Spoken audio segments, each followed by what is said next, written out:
Yeah, we I've usually been start waiting off for this with moment. something light. How much money you make? Yep. Fuck, bro. A couple Couple bucks here and there. Same. You're just like, yeah, man, I made like 47 million last year. Dude. I wish. Fuck, I'd go crazy if I had 47 mil. Dude, what would you do? I'm not a big spender, so honestly, I'd probably just sort of like, quote unquote, I'd probably not stop doing anything I'm doing, but I'd like definitely chill. Like, I wouldn't have to like go crazy, like bumping out content like we talked about in the past. Like, it'd be a lot more enjoyable. Like a semi-retirement? Yeah, semi-retirement. But I'd still do my shit though, because I love doing it. If I had like anything above like 5-6 mil, which is my goal by like, I'm 25, almost 26. That's probably my goal by like 27. Fuck. 28, nice. 27 and a half, 28. You call me broke? No, not at all. No, that's my age, and I'm not even close to that yet. You're going to get there, though. You started social media after me. I did. So I had I had a jump on you. There's nothing I could do, though, you know? It didn't really, like for what I needed, for me, didn't exist yet, you know? Yeah. So. Well, it's also, like, social media is way different now. Like, in the past, there was, like, maybe 10 people that were making good money when I first started. Nice. Everyone else was kind of fighting for scraps. Yeah. But now, like, there's so many companies, so many sponsorship opportunities. Like now you can get paid from Instagram Reels, you can get paid from TikTok, you can get paid from YouTube better on shorts and shit. Like, there's so much more opportunity to make money now, or different ways, like gambling sponsorships, ad rolls in your videos. Yeah. Like, you start a podcast, like things like that are way more lucrative than before, where it was just like use my code. Mm-hmm. But yeah, man, if I had like 5 or 6 mil, I'd probably put it in a good investment account with like a good firm to just handle it for me, and I would just try to stack for like around 4 years with like a really good investment group. After their fees, you'll probably double your money, and then from there I just live off the interest, which is like, let's say 12 to 15% a year. 15% of 10 mil is 1.5 mil. I'm definitely not spending that. But if I had 47 mil, I'm buying you both matching Lambos. Fuck yeah, dude. Hell yeah. Bro, that'd be lit. I'd get you the cheap ones. Okay. Like, not an SVJ, but like, of course, the Evo or something. That's cool. That's still very generous. Yeah, I'd take it. Yeah, I'm way too cheap to actually spend bread, though. Yeah. Like, if I had money like that, I'd probably still... Cheap? I think I spend money on things that I value. Right. But I don't spend money on things that I don't. Like, I don't eat out much. Just like lean ground beef and rice. Yeah. I don't go crazy on like buying clothes anymore unless it's like Kith. I resonate with that heavy, I feel like. Because I'm definitely like cheap, but like I will spend money on the things that I value. Like comfort. So sometimes I'll like upgrade my seat on a plane. But not even first class. Like, I'm cool with premium. Yeah, I've never sat first class in my life. I'll fly Spirit. Only because I got bumped. Only reason I've ever But I'm a big comfort guy. It. I started flying more, and I'm like, dude, I like value being comfortable and being able to snooze on a plane and shit. Bro, one time I got upgraded, and I was so hype, and then the flight got delayed, and I got my normal seat back, and I was pissed. I was so sick. I was so sick. I was like, yo, it's my day. I get to know what like rich people feel like. And then they were like, nah, bro, get back to the back. Get to like fucking no leg room. I was pissed. Hell yeah. But yeah, man. Before we get too deep, let's introduce our guest. What's going on, guys? Welcome back to Think With a Pump, where we get a pump and then we pop. We just got the pump with our guests. Go ahead and introduce our guests. We got Marco Spasiano, a.k.a. Jacked Italian, a.k.a. Not so jacked anymore Italian. And the youthful Italian now. Yeah, man. The Retta Italian. Reversed aged, man. I'm in my Retta era. Nah, I love it, man. Yeah, dude, I feel so much better. Welcome to the show. Do you like his animated intro? Yeah, dude, I really like it. I was actually thinking, like, you guys are, like, built for a podcast together. Wow. Thank you. Wow. Because, honestly, it was the last thing I ever thought I would ever do. Really? Like 2 years ago. Yeah, dude. I'm not, like, a big talker. Like, really? I'm not, really, brother? I'm like a yapper, but I'm not like a fucking, like, I'm not like Sometimes he'd be yapping. A lot of times, like, I just let him go. I let him spit. And, like, he'll keep going. I think I said it earlier when I was talking to Marcus. I was like, Luke is the physical embodiment of his personality. Like, just an energy ball, good energy guy. Aww. And then it's just like, how you look is literally how you are. Like, looking at you, watching your videos is like you in real life. I'm a fucking idiot. But it's like a fun vibe. You know what I mean? Like, thanks, it's never like, there's never any like negative energy at all from you. I'm always like, bro, Luke's a good vibe. You too, Brodie, for sure. Like, no, like, I'm not saying it's only about him. Like, you are also, like, we had a great time in England. Like, appreciate probably that. One of my favorite memories was just all us hanging out in England. That was a good time. Getting dinner and shit, hanging out, on traveling. the train. Yeah, bro. That's when I first met Marco, and I was like, He's unhinged. I like him. Yeah, bro, unhinged for sure. We were like riding bikes around England, like Oh, that was pulling up fun. to the gates and shit. Like we're racing on like the little city bikes. What That is was that? a lot of fun. Buckingham Palace. Yeah, Just Buckingham ripping Palace. e-bikes. It's the little He's little just things. absolutely shredded out of his mind, like standing on like a 3rd floor balcony, like 50 feet above the Dude, that is such a street. douchey pick, bro. I remember that. Bro, it's fire though, because it's like the under angle, so you Yeah. see each ab. It was a douchey I wasn't pick. there, but like I wish I was. That I sounds wish you fun. came, dude. That would have been so much What fun. was that? The Young LA Arnold event. Oh, that's right. I England. forgot that happened. Yeah, That was a yeah, lot yeah. of fun. I had a It's lot like of the fun one there. event he didn't go to, like that we didn't go to together. Yeah, Yeah. Yeah. I feel like you guys do a lot of things together, which is really cool. We kind of Yeah, we rode together. Yeah, You because said we like, kind of have to. It's like you're stuck with them. well, we have to because we have the podcast, and Uh-huh. like it's a lot easier to get guests and or make just like creative content when we're on the move. Yeah. You know, if we were younger, we'd probably consider like moving in together and shit, and like you know, Yeah. make it easier. But I'm kind of at a different stage in my life. Yeah, I mean, That's all it's it is. good that you recognize that. You know? Why? Yeah. 'Cause you get a girl. No, I mean just yeah. I mean, a kid on the If way I was too. single, I probably would. You know, Yeah, honestly. if I was single, I probably would. Why wouldn't I? Like I'd just do whatever. Yeah, living with someone in a relationship could definitely be hard. Like I tried to live with somebody in the past. Like I didn't end up actually going through with it, but Yeah. like living with a couple is definitely like a little different because like you want to give them their alone time and like they're in a relationship, so you got to respect that. But at the same time, like you want to be with your boy because you guys are roommates. Yeah. So it's like then True. one way or another. Do you have a Like- weird story about that? No, just like when I lived with Josh, he had a girlfriend at the time. Yeah. And like I just felt like I never saw him for like a month at a time, and You then guys like literally next door. yeah, he was like living downstairs. I was living upstairs, and then I lived with someone else that had a wife that I was living with. Not for like super long. I was just staying with them for like 2-3 months, and it's just like weird because like she wants to spend alone time with you, but you also want to hang out with your boy, and it's like you feel like you see one person all the time, or you don't see the other person all the time. Like you want to spend time with them, and then one person feels neglected. Yeah. Yeah. Yeah. Before we get a little too deep, how would you describe yourself to our audio listeners and everything? 6'2", 9% body fat, rolling in dough, super good hair. No, I'm kidding. Honestly, I think you're close to 6'2". yeah, I'm like right? 6'1.5". Yeah, on and you got amazing good day dough, with like and 10 you have millions. good hair. Lucky. Thanks, bro. Yeah, so I think like No, yeah, not a I bad think description. honestly somebody that's just has matured a lot since they started on social media, been in the space for a long time, and starting to find that like fitness spark again, like from what I had lost over like last 2 years. Yeah, man. Yeah. Yeah. So, what would you consider yourself? Just a straight up like creator? Like Yeah, is it- now I think more like lifestyle, gambling, a little bit of Mainstream. fitness, crypto, investing and stuff like that. Definitely more like financial mindset than I was in the past. Like I used to think like all the time like, oh bro, I just got to stack money and wait till I see like, $1 million in a bank account and like see 7 digits, instead of thinking like, damn bro, if I would have fucking invested that money instead over fucking 3 years of trying to stack it to this number, it's always that as well. Of course. Yeah, but Yeah. grow up. You live and you learn. Yeah. It's all about growing up and yeah, experiencing. Like, 100%. Speaking of growing up, you said you're a little more mature now. Yeah. You kind of show us a moment where you first went viral. oh my God. Can you talk about that? Goldfish video? Yeah. Yeah, dude. I mean, some people already know because I've definitely talked about it in the past, but like have kept it hush hush with like the actual details.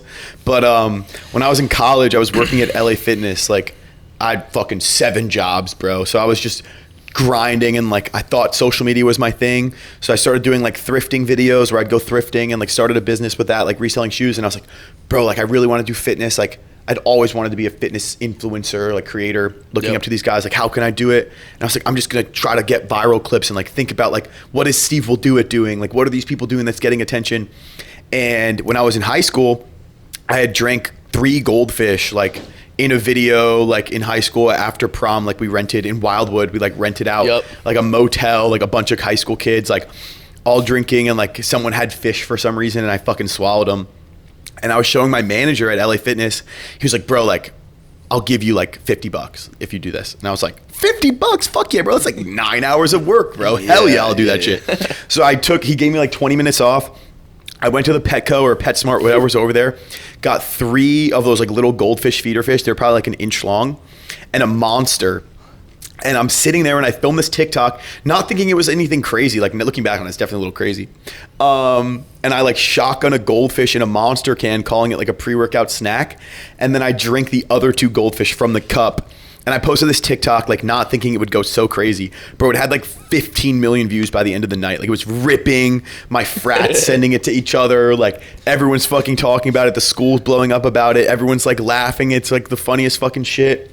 And the news hits me up. Like this girl that was volunteering at the news, she wanted to be like some interviewer or whatever. And she's like, oh, the news wants to do an article on you. Like they want to interview you. And I was like, oh, this is my chance. Like I can get my fitness brand out there and talk about how I want to grow this fitness page and fitness company, be a personal trainer and like all this shit. So they hit me up, completely baited me, catfished me into doing this fucking interview, telling me this was my fucking moment. And all my friends are telling me to do it. And I'm like 19 or 18 or 19. And bro, so they hit me up.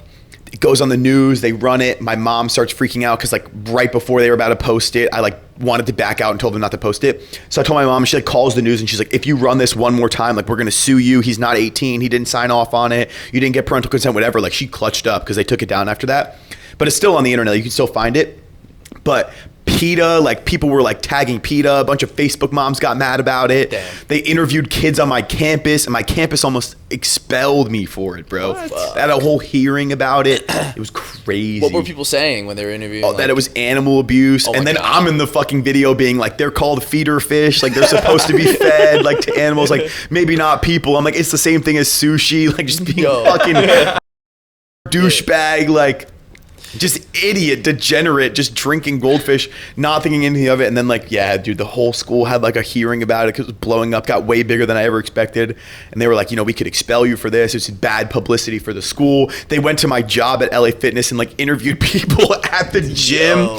And yeah, dude, they actually ended up firing me from my job, which was ass because I had that job so that I could get in-state tuition.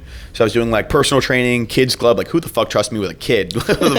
I used to let them draw on their face with markers. Like, the kids would leave with like smiley faces. I had videos of me barking at the kids. Yo, barking? Teaching like 5-year-olds how to bark. Yo, like holding someone's like 3-year-old. But yeah, dude, they fired me for that shit. Hell of a sponsor. What's going on, guys? Today's sponsor for the video is Factor. With busy schedules, whether it's work, spending time with family, whatever it is, Factor makes eating healthy easier than ever. Cooking can be time consuming. We all know that. Sometimes you only have a couple minutes. That's why Factor helps you eat smarter with dietitian approved, chef prep meals that are delivered right to your door. Personally, I can eat any meal from Factor and be satisfied because I'm not picky. But if you are picky, don't worry, because every week there's over 65 meals that you can choose from. It doesn't matter if you're just a regular person, a GYMBRO, you're doing a keto diet, you're vegan, Factor has a meal for you. They even have GLP-1 friendly meal options. They have their new Mediterranean diet options, and even for the first time, you can try their Asian inspired meals.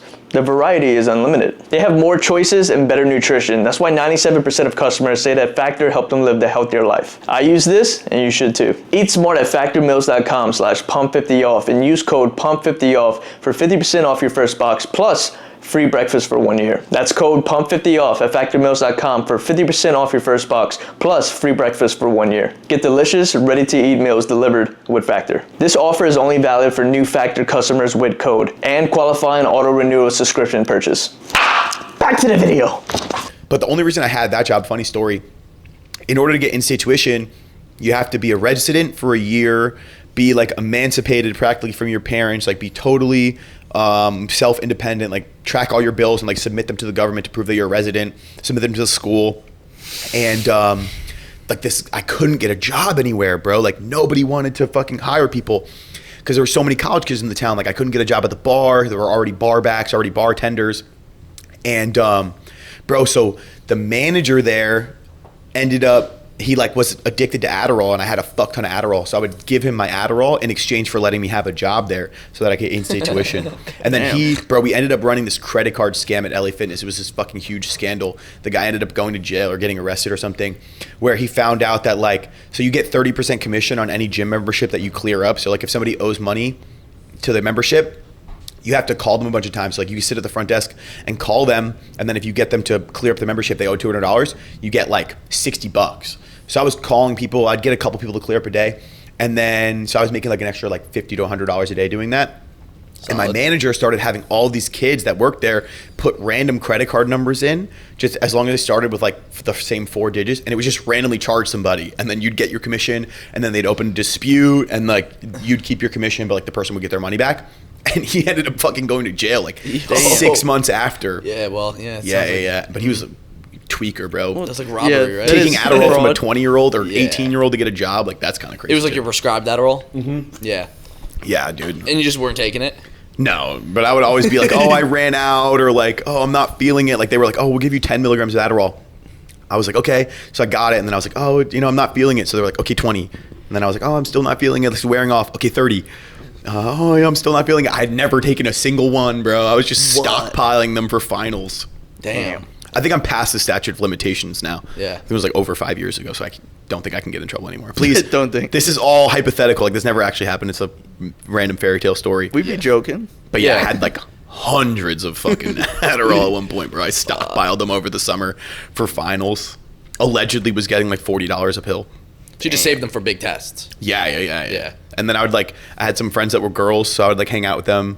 I'd let them do all my homework and give them an Adderall to do it, and then they would do all their own work. So I like didn't have to do anything. They'd do all my math homework, write my assignments. Yeah, it was. Bro, that was the best. You ever had a girl that would like clutch up and do like work for you? So clutch, bro. I had one in high school. She was the GOAT. Yeah, dude. When I did a semester of college, Sarah definitely came in clutch, dude. Bro. Yeah, I didn't know what the fuck to do. Dude, I can't even read.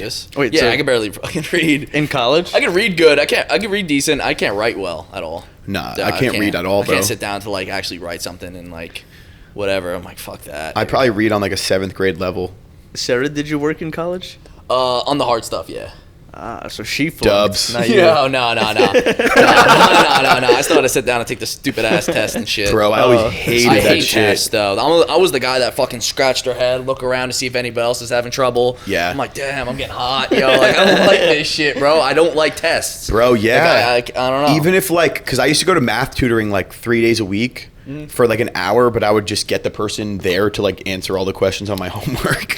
Yeah, so they would like do it for me. Yeah, they would like hook it up. Like I'd go like 3 times a week for like an hour. I would go to the same girl. She would just do all the work for me, and like she would like help me through it. Yeah. Then we'd get to the test, and I'm like, "Fuck, bro, what is this?" Like I failed college algebra twice in college. Failed English 1 twice because she didn't like my paperwork. I wrote up like a Republican-esque paper, and she gave me an F because she didn't believe with it like politically, which should be illegal to like ban someone from or fail someone because you don't agree with them. I agree with that. But yeah, and my fucking essay was also probably written with dog shit with no punctuation, like one run-on sentence. Yeah. But yeah, dude, college was fucking.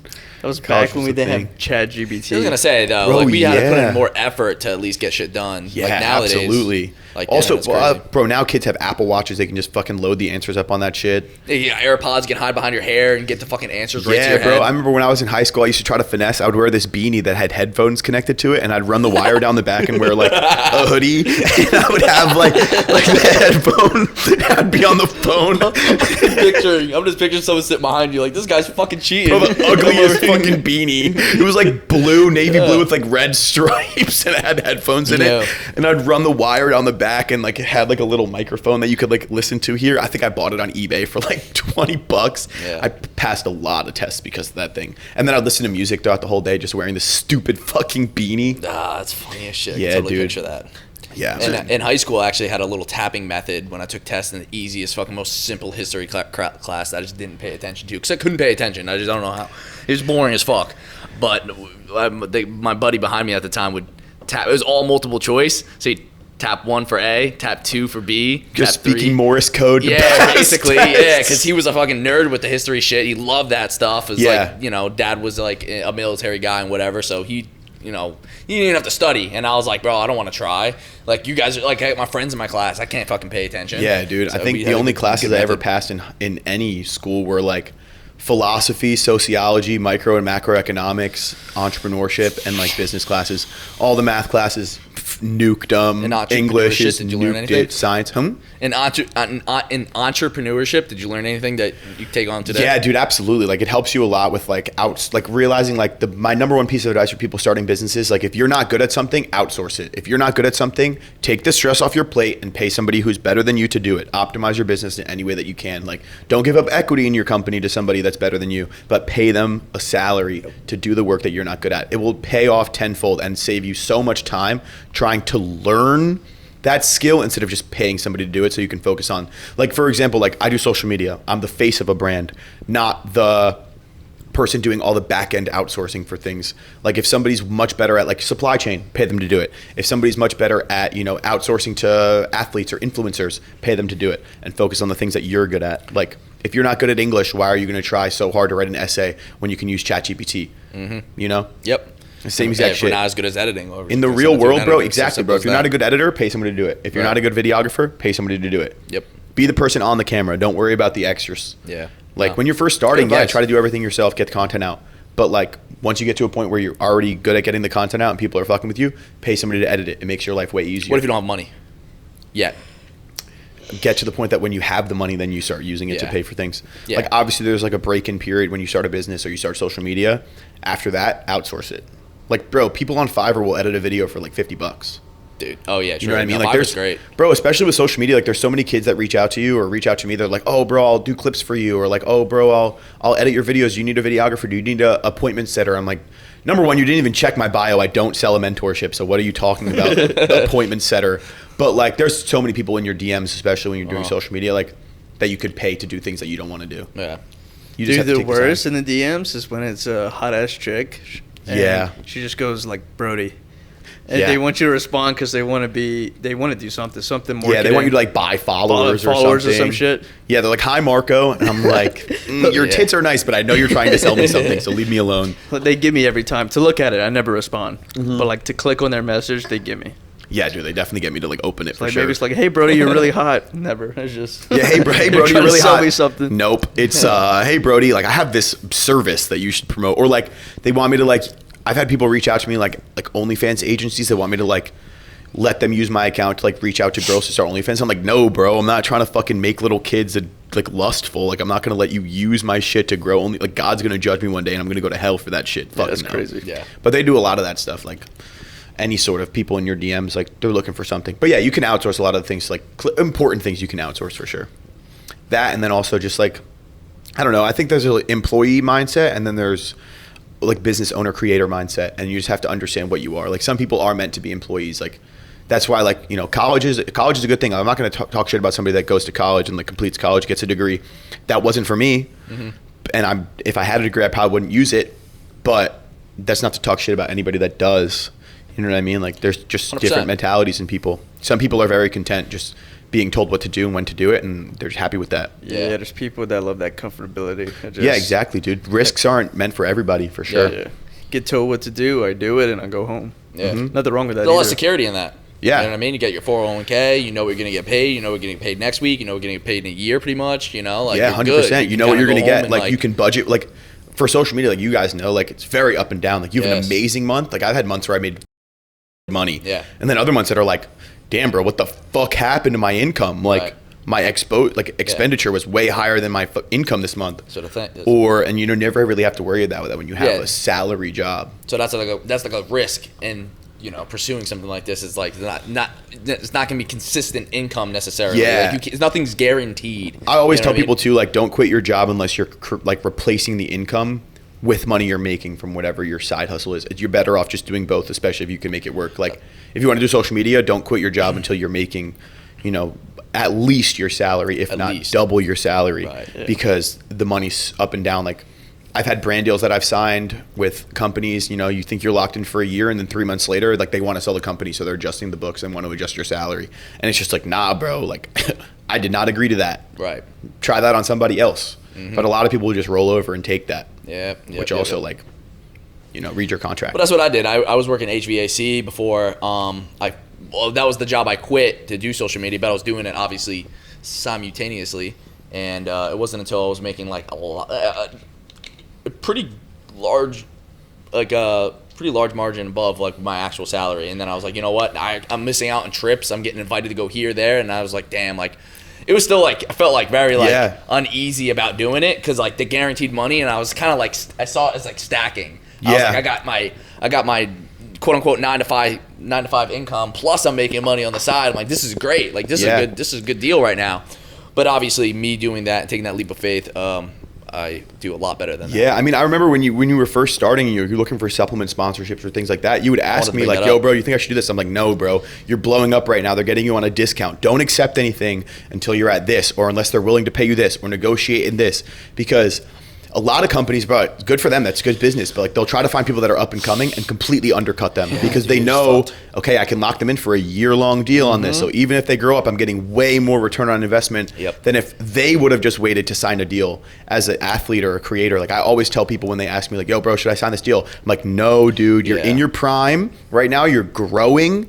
When the growth starts to stagnate, look for the deal. But if you're gaining 100,000 followers a month for 4 months, don't fucking sign a deal, bro. You could have 1 million followers next month and be worth 10 times as much. Deal. Yeah, bro, 3-month contracts. Like I normally tell people 3 to 6 months contracts is the most you should sign if you have a lot of faith in yourself. But then if you're somebody who's like, you know, already been in the space for a while, year-long deal, 2-year-long deal. Yes. Bro, if you can sign a 3-year-long deal and you've been in social media for a long time and your growth kind of stagnated, you're better. Better off doing that because then you have the security to make the investments. True. And things like that. But when you're up and coming, bro, don't rush to sign a deal. Everyone wants a sponsorship. Fuck the sponsorships, bro. The sponsorships will come. The people will respect you more if you wait on it.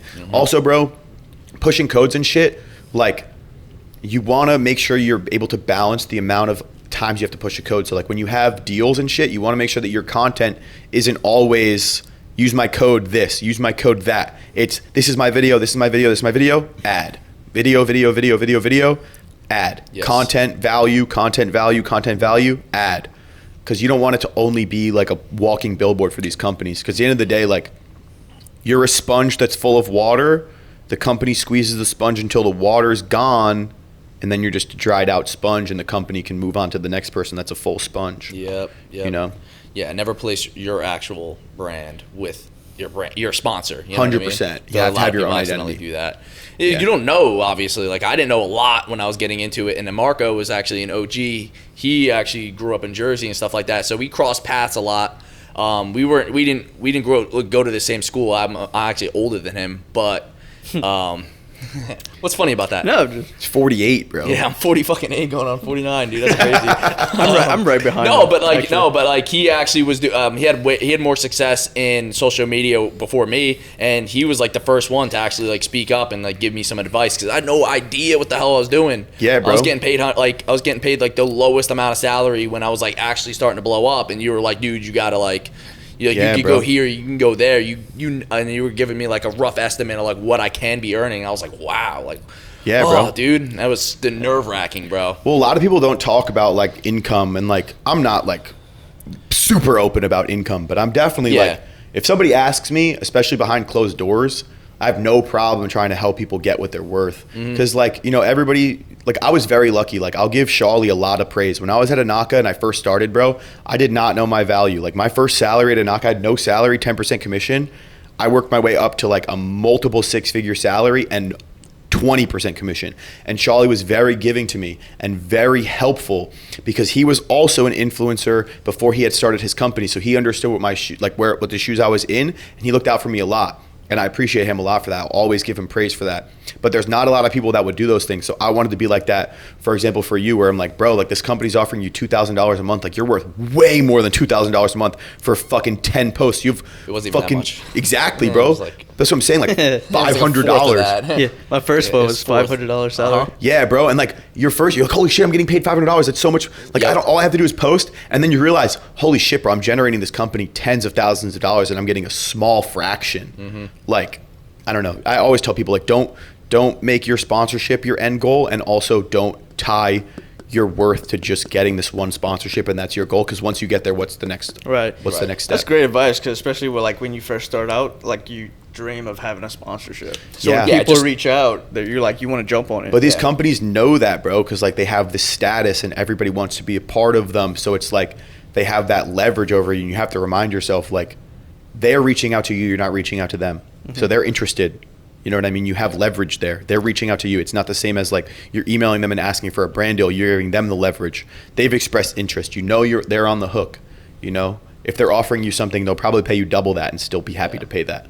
Yeah. Because like, no, I'm not going to offer somebody my maximum salary off the rip if I'm trying to hire them for a job. Right. You know what I mean? Like companies are the same. At the end of the day, it's like that's their business. And I know in like the beginning stages, like not to sound like ungrateful, like the free stuff is obviously amazing, but then it gets to a point where it's like you're doing too much for them and you're not getting enough in return. And it's a business, not a charity. Exactly. You can't expect them to hand it out without you earning it. Just because it's not a 9 to 5 doesn't mean it's not like it shouldn't it shouldn't be looked at as an actual like career or like you're not doing something. Well, yeah, dude. Also, social media is a full-time job. Like you guys work overtime hours, but it's not the hours that people normally work. Like if you're up editing from 7 to 11, like that's not the normal 9 to 5 workday, but you're still putting in 5 hours of work, 4 hours of work.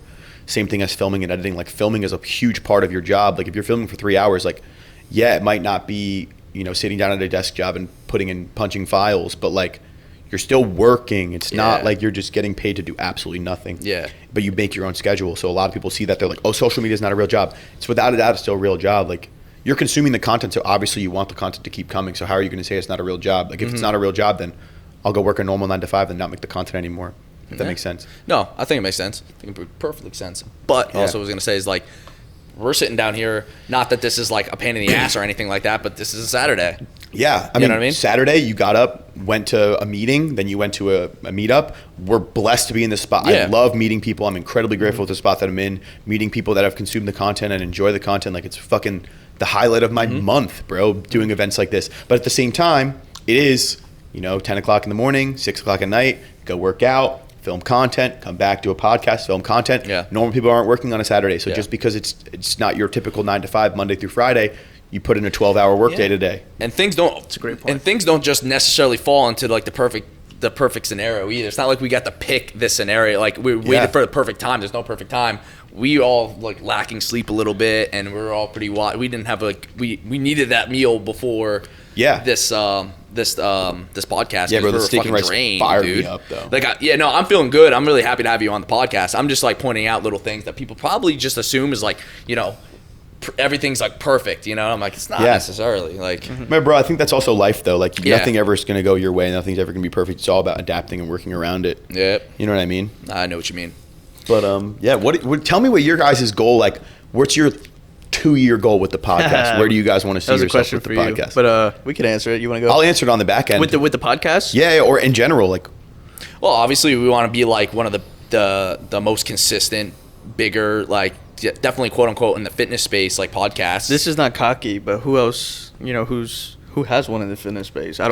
That's like actually continuing to post. No, not a lot, bro. A lot of people stop after 10 videos because it's a lot of work. I think the average is like 7 episodes when it comes to podcasts. Bro, it's also really hard to get guests, because like once you run through a certain amount, like who else is there? Yeah. Right. So the two of you doing it together is way better than just one person trying to find new guests all the time. 100%. Like, they do a lot of outreach, and then like sometimes maybe it's my connection, but that's why like having 2 people is nice. Yeah. But also it's like I think we've talked about it before. It's tough to get guests sometimes, like especially when we're trying, because me and Luke have to meet up and do all this, and I think people forget that we're in different locations, so it's not like we could bust it out pretty much halfway across the country. For us to how consistent we've been, for how long we've been doing it, and being in different states, I think like it's a dub. Yeah, no, I think it's Yeah, I mean, bro, 100%. You guys, I think the average person expects to blow up on social media, whatever, from posting videos. But if you're a podcast and you've posted 33 videos, you're better than 99.9% of podcasts. And I wouldn't even say like I feel like we blew up the podcast yet, and we both have followings too. So this just really goes to show how hard it actually is. Like, well, dude, just think about it. Like, TikTok is brain rot short form, Instagram Reels brain rot short form, even YouTube, bro, that's like 12 minutes brain rot short form. Getting somebody to sit down and watch a video for an hour is a lot more challenging. 100%. Also, like a lot of people will consume content but not subscribe or follow. Yeah. So they might see you 50 times before they're like, oh shit, I should follow them. Yeah. Or oh shit, I like what they're saying, bro. I'll sub to that. That's funny. Well, before I say that, that's like today when people mention like, do you love thinking with a pump? It feels great because like that's for like people to sit down, watch the podcast, listen to the podcast, whatever it is. It's just like, oh, we appreciate you, bro. Yeah, dude, I love when people say they watch the podcast. Like way more than just being like, yo, I love your videos. Like I love that. Don't get me wrong, but when they say they love the podcast, that really goes like that extra mile. Yeah, because dude, think about it. Like, how much effort or time goes into making a video for you? 20 minutes? It really depends. Like some videos, it's like flawless 20 minutes in and out. Like it just worked out that way. And sometimes like you lag a little bit, you know, it could take an hour plus, but like nothing like this. Yeah, bro. Podcast sit down. This is hours, if not a day, a full day, 24 hours of your time. Finding a guest, finding a location, finding the time to sit down, like planning it around events, trying to maximize. Like, for example, you guys are tired as fuck. You've been in the block party for like 7 hours today talking, and then you're gonna go sit on a podcast. Like sometimes it doesn't always work out, so you care about it a lot more. Also, like Instagram, TikTok, those things are way easier to blow up on than a podcast. Yeah. So starting a podcast is way more rewarding. Also, we're not just doing a podcast. We're also doing the vlogs. So we're giving people 2 long form content a week. So basically, we're like when we have a guest, that could be a full day, depending on the guest. Like I think the fastest we ever had was like Dr. Mike. That was maybe we had like 3 hours to do everything, and we knocked it out in time. But usually, man, it could, like Greg said, that was all day, literally 9 a.m. to like 9 p.m. Yeah, we always something like that. Yeah.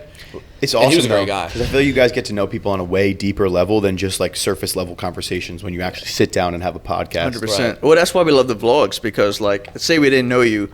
We had that workout together. The workout, you get a lot of good convo. Great and you warm up breaks before down you sit doors down for sure. on the podcast. So it's so I like the style we have. Yeah, me too. And what was I gonna say? I still think there's like multiple ways we can improve it. Just like if we would have a studio or something, obviously it could be a lot different. But also, I kind of like how we're kind of just raw with it. You know what I mean? I like that. I think a lot of people will respect the authenticity in it too. Yeah. Like it's not bro, nobody likes perfect because their lives aren't perfect. So thinking about somebody as this like perfect example of whatever they see or whatever they think, like that's super unrealistic. So it's not relatable. Yeah. And the number one thing in social media is being relatable. Yeah. And you were an easier guest because we've obviously known you for a while. But like if we're just meeting someone for the first time, we're always trying to like cater to them, you know, like anything they need and like be on time and all this stuff. And obviously today was like all wonky and shit. But that's part of the that's part of the job. Dude, I'm super like just go with the flow, like whatever's easiest for you guys. We appreciate whenever you guys are free. No, big time. Thank you. Bro, I love that shit. Also, like my life's so unplanned and just day by day. Like one day I'm doing absolutely nothing. The next day I'm fucking doing a million things. Yeah. So Seriously. I'm used to it. Yeah. So some days can be so chill where it's just like a gym, a skit, and like Netflix at night, and then some days it's fucking hectic, man. Yeah. What was your guys' favorite podcast? Like, who was your favorite podcast guest? We get asked that a lot. I know. I'm not a favorites guy. When somebody asks me like, "Yo, what's your favorite movie or your favorite favorite song?" I'm like, damn, I don't know. That changes.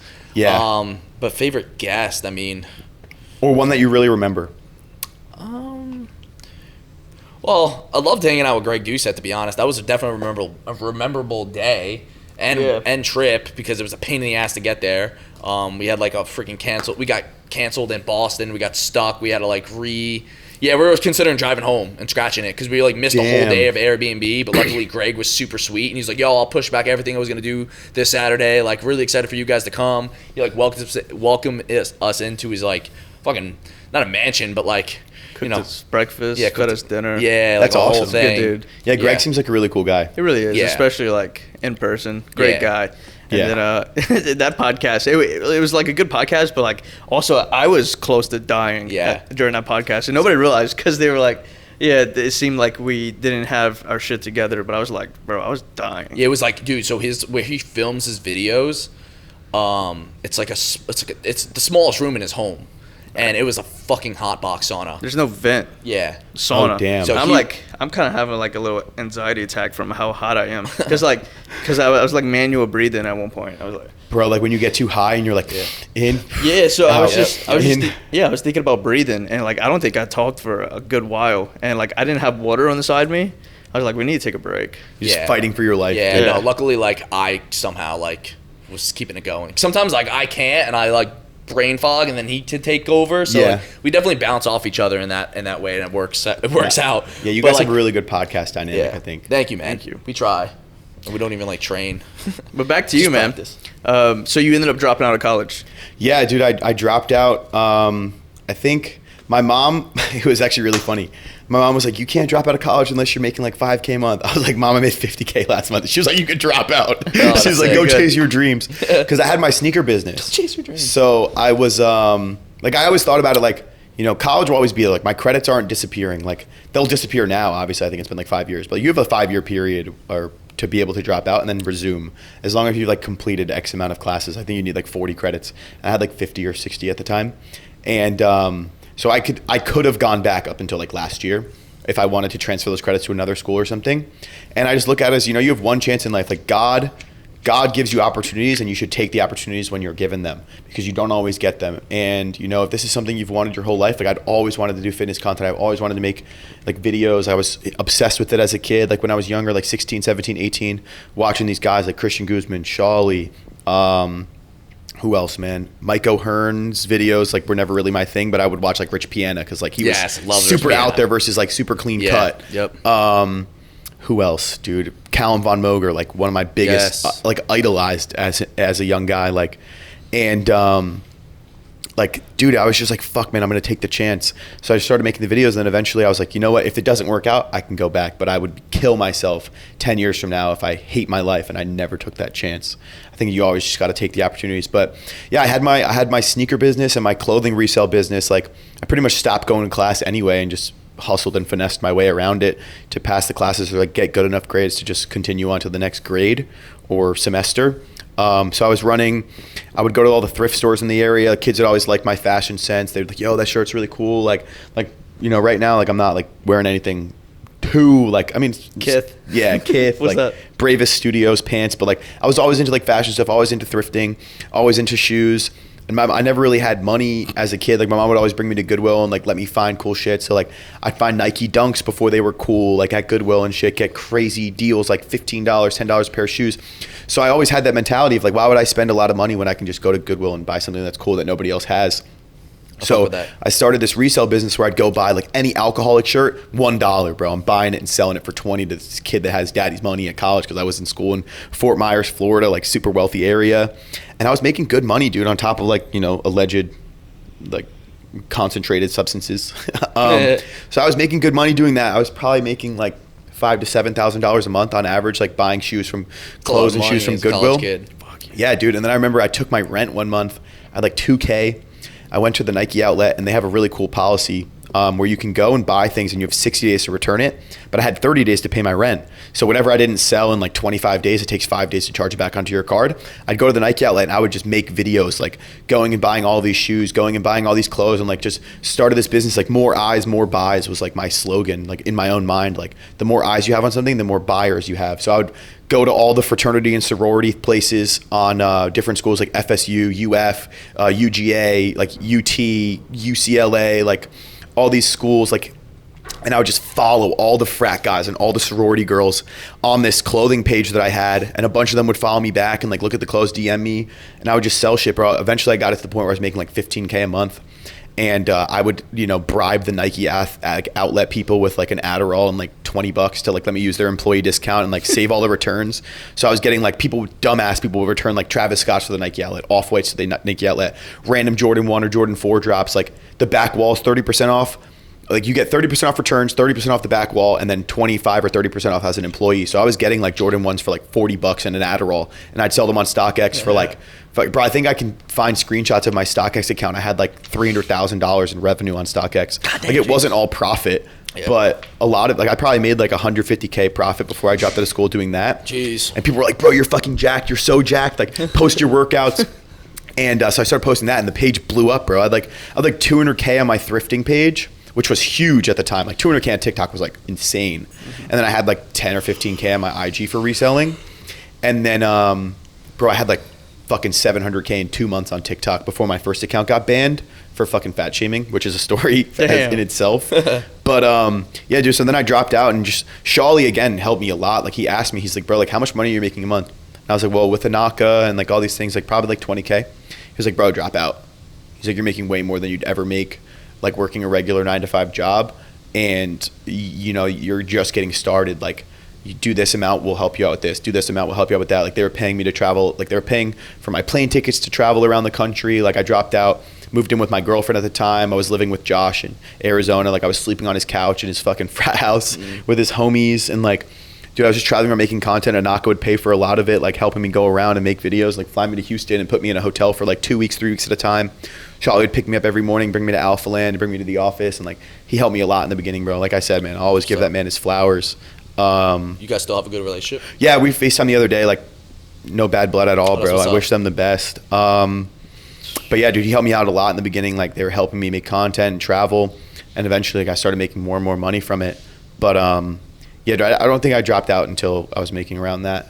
But I remember Josh was sitting on his couch. He looked at me. He goes, bro, I just dropped out of all my classes. And I looked at him. I go, fuck it. I withdrew from 3 of my 4 classes. And the last one, they wanted me to like pull up in person and withdraw from and like give them a reason. And I was like, nah, I'm not going back. So I just flunked that one. Yeah. Which definitely didn't help the GPA. Yeah.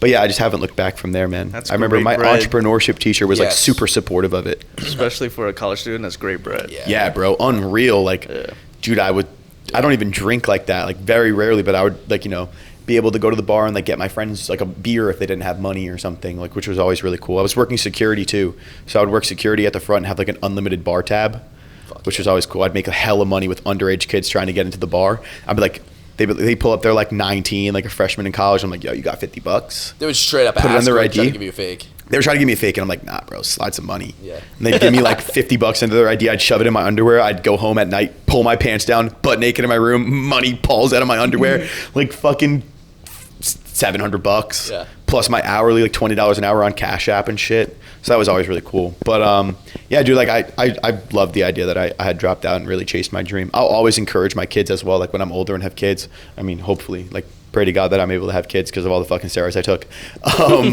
But I call my brother, a funny story, bro. I call my brother my backup sperm bank. Like in case my nuts don't work, I'm just gonna have his kid. Yo. But because we look so similar. But yeah, dude, I'll tell my kids for sure, like, chase your dreams. Like if you have an opportunity, take them. Like I'm never gonna get mad at you for chasing your dreams, and I'll always be there to try to help you. I will be hard on you, and I want you to learn things for yourself and learn lessons. But if you have an opportunity, I want you to take it. And school will always be there. You can always go back to college, bro. I know people that are fucking 30 and in school. 40 and in school. People that were in the military and got their college paid for, they're 28, they're back in college. Like, school will always be there. Chase your opportunities, chase your dreams when you have them. Because when you're older, the last thing I want my kid to deal with is being fucking 40 and think, damn, bro, if only I did this, like my life would be so different if I gave myself that chance or that opportunity. I mean, like, bro, like you said, bro, when you were working HVAC, like, you stacked the bread, you learned the social media skill, you built it up, and then once you were able to leave that job, like I'm sure you feel so much better and so much more free. Yeah. And like honestly, bro, empowered and sure. and like a confidence booster knowing that you were able to build this thing for yourself. Yeah, man. Compared to relying on somebody else to get a paycheck. Yeah, it's definitely not it doesn't drive my ego whatsoever. Like I don't wear it on my like front of me. Yeah. But, like it definitely feels good internally just knowing that in the back of my head, like I did all of this. But it wasn't that simple. It wasn't that like smooth sailing. Yeah, I had a job and I had it when it was starting to all work out, but like when I originally wanted it to work out, it didn't. You know what I mean? Like that goes even further back. I'm older than a lot of these guys, and when I dropped out with 9 credits. I only did 1 semester. I was at like a county college in South Carolina, living at my parents' house because we moved after I moved after senior year in high school. Yeah. And bro, like I hated school. I didn't flunk high school or anything. I was never an idiot. I just like. It just never felt like it was me. I remember when everyone would be talking about like what college you going to, and I'm like, oh, like I just didn't like it. You know, the whole idea of it just felt weird to me. I don't know how to even describe it, but I just knew like I don't know what to tell my friend's mom what school I'm striving to go to. Like I'm probably just gonna go to Middlesex. Like, bro, you know what I mean? Exactly, bro. Like, that I was don't my know. goal. I'm only gonna do that because I feel like that's what I'm supposed to do. Yeah. So when I moved, it kind of separated me, allowed me to like come out of my shell and not worry about so much about like what my friends might think about this and stuff like that, because I was like isolated and it was just me and my brother. My brother always had my back, always believed me, knew I was a really strong lifter, knew I was really funny and whatever, and I loved YouTube and shit, and he was the one that sort of was like, yo, you should do YouTube. So I was isolated. I didn't do my first semester right when I moved because I was like moving to South Carolina and all this stuff. And then I did my first semester, and I just remember being in class every day like, dude, what am I going to college for? I don't know what I want to do. Yeah. So my parents sensed that out of me without me even saying it. It was like, dude, if you want to like take the semester off or like something like that and like kind of keep doing your thing. And I wasn't even making money really. Like I was making maybe a few hundred a month. You know what I mean? And I just like really wanted to pursue that and really knew I was good at that. And like I had a lot of like ups and downs mentally, and I was really just like in my head, but like I always kept to it. And then eventually like I got older and I wanted to like live with Sarah, and I moved back to New Jersey. That's where my friends were, that's where my happiness was. And that's when I picked up like a job. So I was like a trade job, like I'm strong, I could do all this, and I'll keep posting on social media, not because it was working, but because I loved it. Yeah, there was and- nothing to really stop me. Bro, but you're like I say it all the time, bro. Social media is a lottery. Like, you got to punch your ticket every day. You got to punch your ticket every day, every week, every month. And eventually, bro, you put yourself in a spot where, you know, that lottery ticket could cash. That's why you see people, bro, like, I'll never like hate on somebody that maybe doesn't have the best physique and does social media, or like is kind of fucking annoying and does social media, because it's like they're gonna find, bro, there's 8 billion people on the fucking planet, dude. You're gonna find 100,000 people that fuck with you. You can find it. You can find it. You have to put yourself in the spot to find it, but you can find it. You got to punch your ticket every day to find it, but you can find it. And like, it was really hard for me because like my dad's an immigrant from Italy, bro. So like he moved to America when he was 33, like didn't speak any English, had no money. He moved here with like 10K. And he crashed his homie's Mercedes, like drunk driving with some chick, and or drunk driving or whatever. Crashed his homie's Mercedes and had to pay them. So he only like 5K. And then later on, he met my mom and they fell in love. And she taught him English, and like he was working as a caterer and doing landscaping, and like, bro, he put himself in this spot to like try to give his kids more opportunity and a better life. And like, I just couldn't do that for him, man. Like he was wanting me to finish college, like always wanted me to be a good student. And I just didn't have it in me, bro. My mom knew that. And like, my mom was always so supportive. And like, my mom is an amazing mother, dude. Like, I can never say anything bad about my mom, no matter how much she nags me or like maybe annoys me sometimes. Like, she's an amazing woman. And like, bro, I wanted to go to culinary school and start a healthy food truck company that like went to festivals and gave people like the healthy option to eat. So like what we had today, but at a festival or at a college. And like, my mom was so supportive, and like, she enrolled me in like Johnson and Wales Culinary School, the Culinary Institute of America. And I would go for like 2 weeks at a time, a month at a time. I was like, Mom, all the bitches here are fat as fuck. Like, I'm not getting no pussy here. They're fat. She was like, okay, we'll try something else. And like I said, dude, she practically emancipated me to be able to get in-state tuition my first year at school, because like she knew that like, you know, maybe I don't finish college, but put me in the best spot where it's like financially not going to cripple me when I'm older, where I have, you know, $200,000 in student loans. So I was paying $1,500 a semester. Like, she drove me down to Florida in Jacksonville to get a library membership, get a fake lease with my cousin for the first year while I was a senior in college. She did everything she could to put me in a good spot, man. And I'm calling my mom, bawling my eyes out. I had ripped I was an emotional kid, bro. I ripped the door off my room in college, like literally ripped the door off the hinges, punched holes in the wall, crying my eyes out. Like, I couldn't handle just this stress of like not being a good student and like always having these grades climb down my back. And like, I just couldn't deal with it, bro. I'm calling my mom crying, like, I can't do it. And it's like, when it finally started working on social media, she was like, Marco, I want you to do it. Like, she hid from my dad that I had dropped out of school for like 6 months. Wow. Like, she was so supportive about it. Yeah. Like, always helped me. Like, when I wasn't doing well, like, I would spend hours on the phone with my mom, just like crying to her about how hard it was for me to go to class, and like just knowing that I was failing, even though I was like going to math tutoring. Like, obviously, like I said, like I was trying to finesse my math tutor to do my homework and shit for me, but like I was putting in an effort to like do better, or like trying to find ways to like pass these classes, and like tests would come up and I'd fail, and like anything, bro. And like, my mom was just so supportive of it. So she hid it from my dad that I dropped out. It was really hard on my dad when I dropped out. Luckily, my brother graduated college, so he got the one kid to have a degree. But it was really hard with an immigrant father, like just having these goals for his kid, and like his firstborn son wasn't doing any of the things like I said before, like I told you guys in the gym, we could talk about, like, got arrested in high school for weed. Like, I didn't even smoke, bro. I was just trying to get some pussy, but got arrested for weed. 6 months probation. My dad didn't say a word to me for 6 months. Not a single word, bro. We'd sit at dinner. My dad didn't say a word to me. Ugh. Then when I turned 18, I got my ears pierced. My dad was always like, no tattoos, no piercings, no tattoos, no piercings. My girlfriend at the time was like, oh, you look so good with earrings. I was like, hell yeah, bro, get some pussy. So I got earrings and shit. I hid them from my dad. I signed off for my brother and his friend to get earrings too, because I was 18.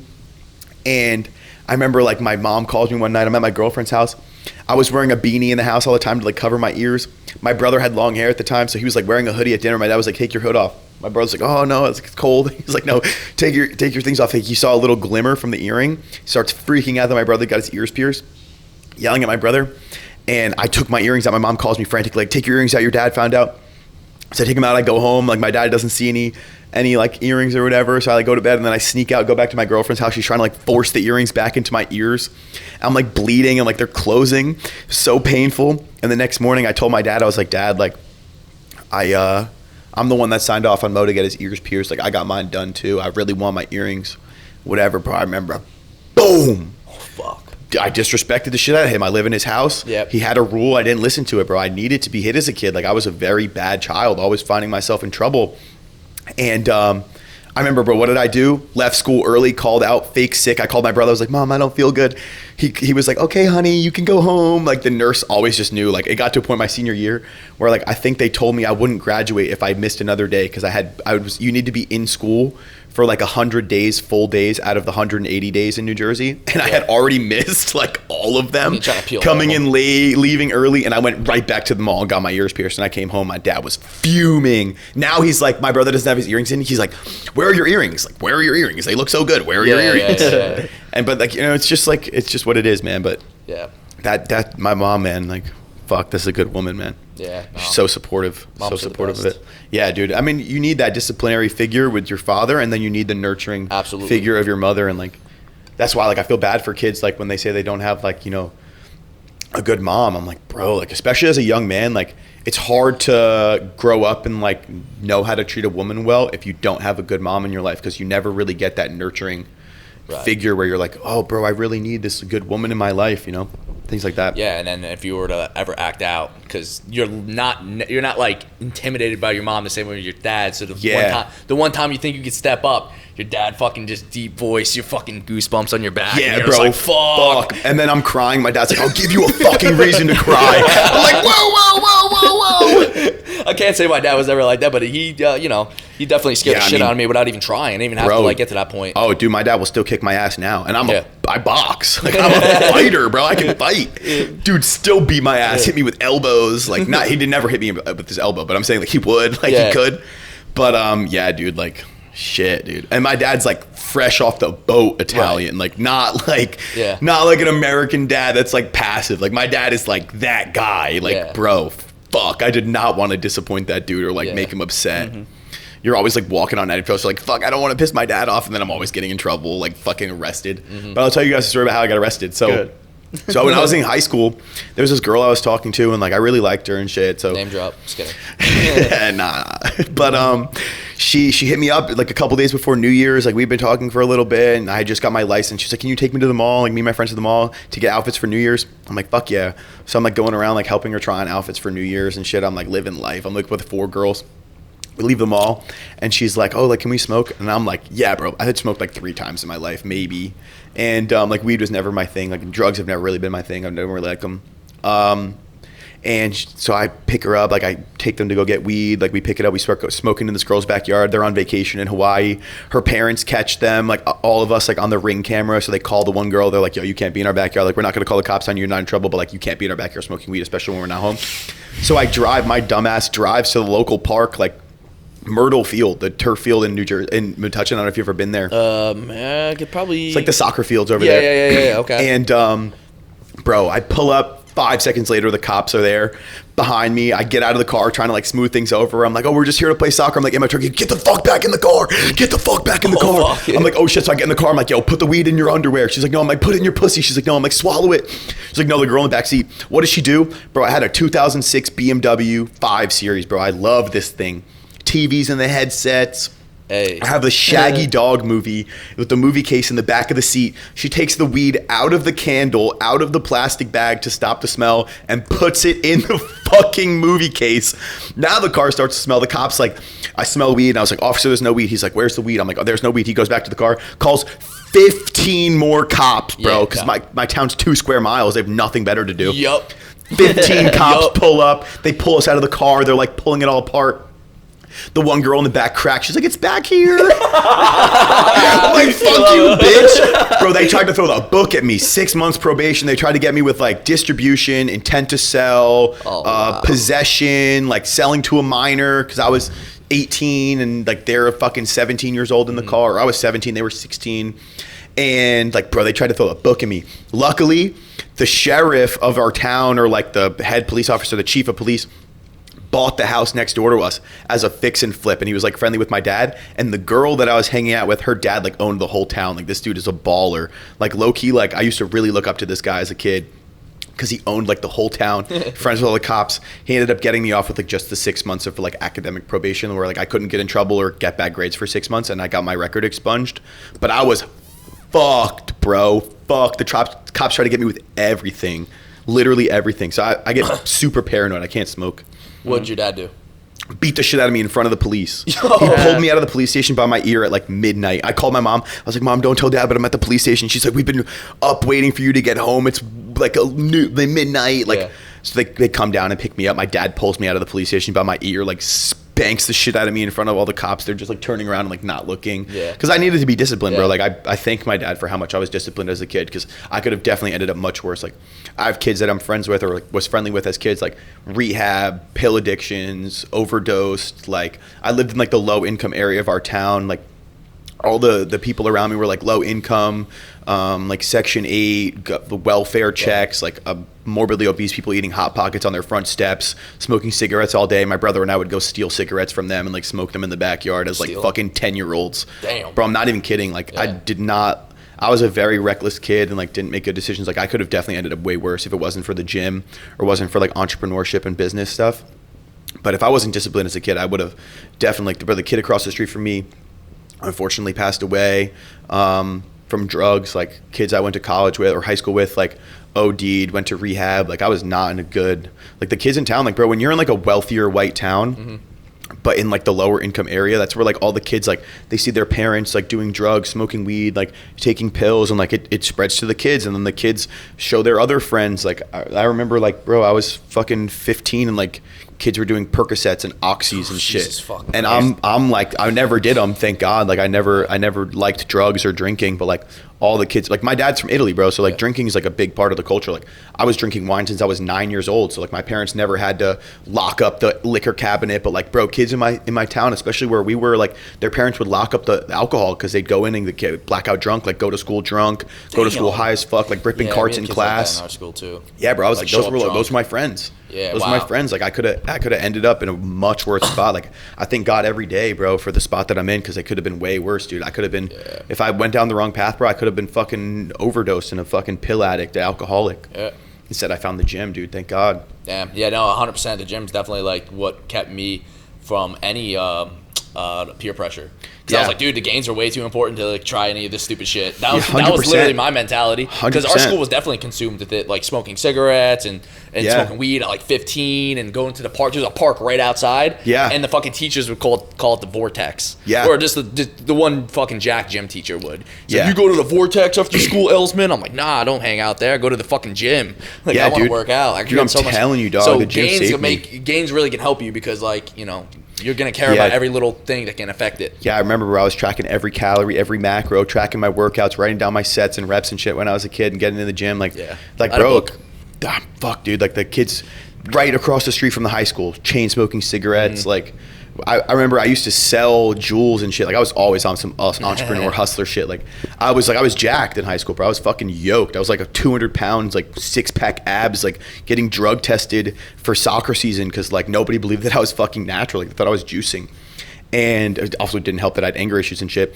So I was a big ass kid, and bro, like I would go to the Metuchen News. Like there was these Indian people that owned this convenience store in town and like never ID'd me or anything. So I would go get jewel pods from them and like jewels. I'd sell them to like fucking 13-year-olds for like $100. Damn. Dude, I was rolling in cash in high school, bro. Because I was just fucking selling jewels to little ass kids. Yeah. Or anyone that couldn't get it. Like that, I was a big kid, bro. I would get whatever I wanted. Like just pull up, never ID me. Like I would just go in like daily, bro. Jewel pods, mango jewel pods when they were the thing, bro.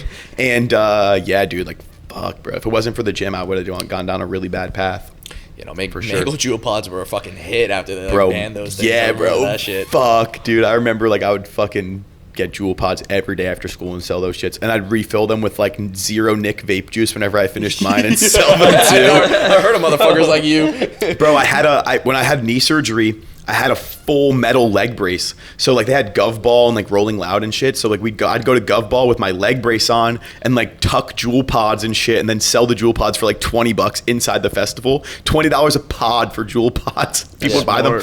Dude, I used to find credit cards on the ground. Like this is so illegal. Like back in the day, I was a really fucking fucked up kid. But I would like find credit cards on the ground and like if a woman's name, oh, it's my mom's card, and I'd go buy all the beer as an 18-year-old. I'd give someone the credit card to go buy like 20 beers. I'd be like, yo, go keep 2 beers for yourself. The beer's like $40 and I'd sell them out of my backpack for like $30. You would sit outside a liquor store? No, not in the festival, in the music festival. I'd find like credit cards or shit that people have dropped because everyone's drunk, bro. They drop their shit, they leave their whatever. I would find it and like go pay people to like go get me alcohol to resell there, sell the jewel pods. I would like cover my tickets, my girlfriend's tickets, everything, dude. It was lit. I'd use the jewel pods to like take my girlfriend all the time on dates. Dude, I bought her like a 12-foot tall teddy bear with money I made selling jewel pods to 15-year-olds. Yeah, dude. Back in the day, dude, I was always on that hustler like entrepreneurship shit. I have a quick question. Talking about, I don't know, it just brought back like a memory. What would you like,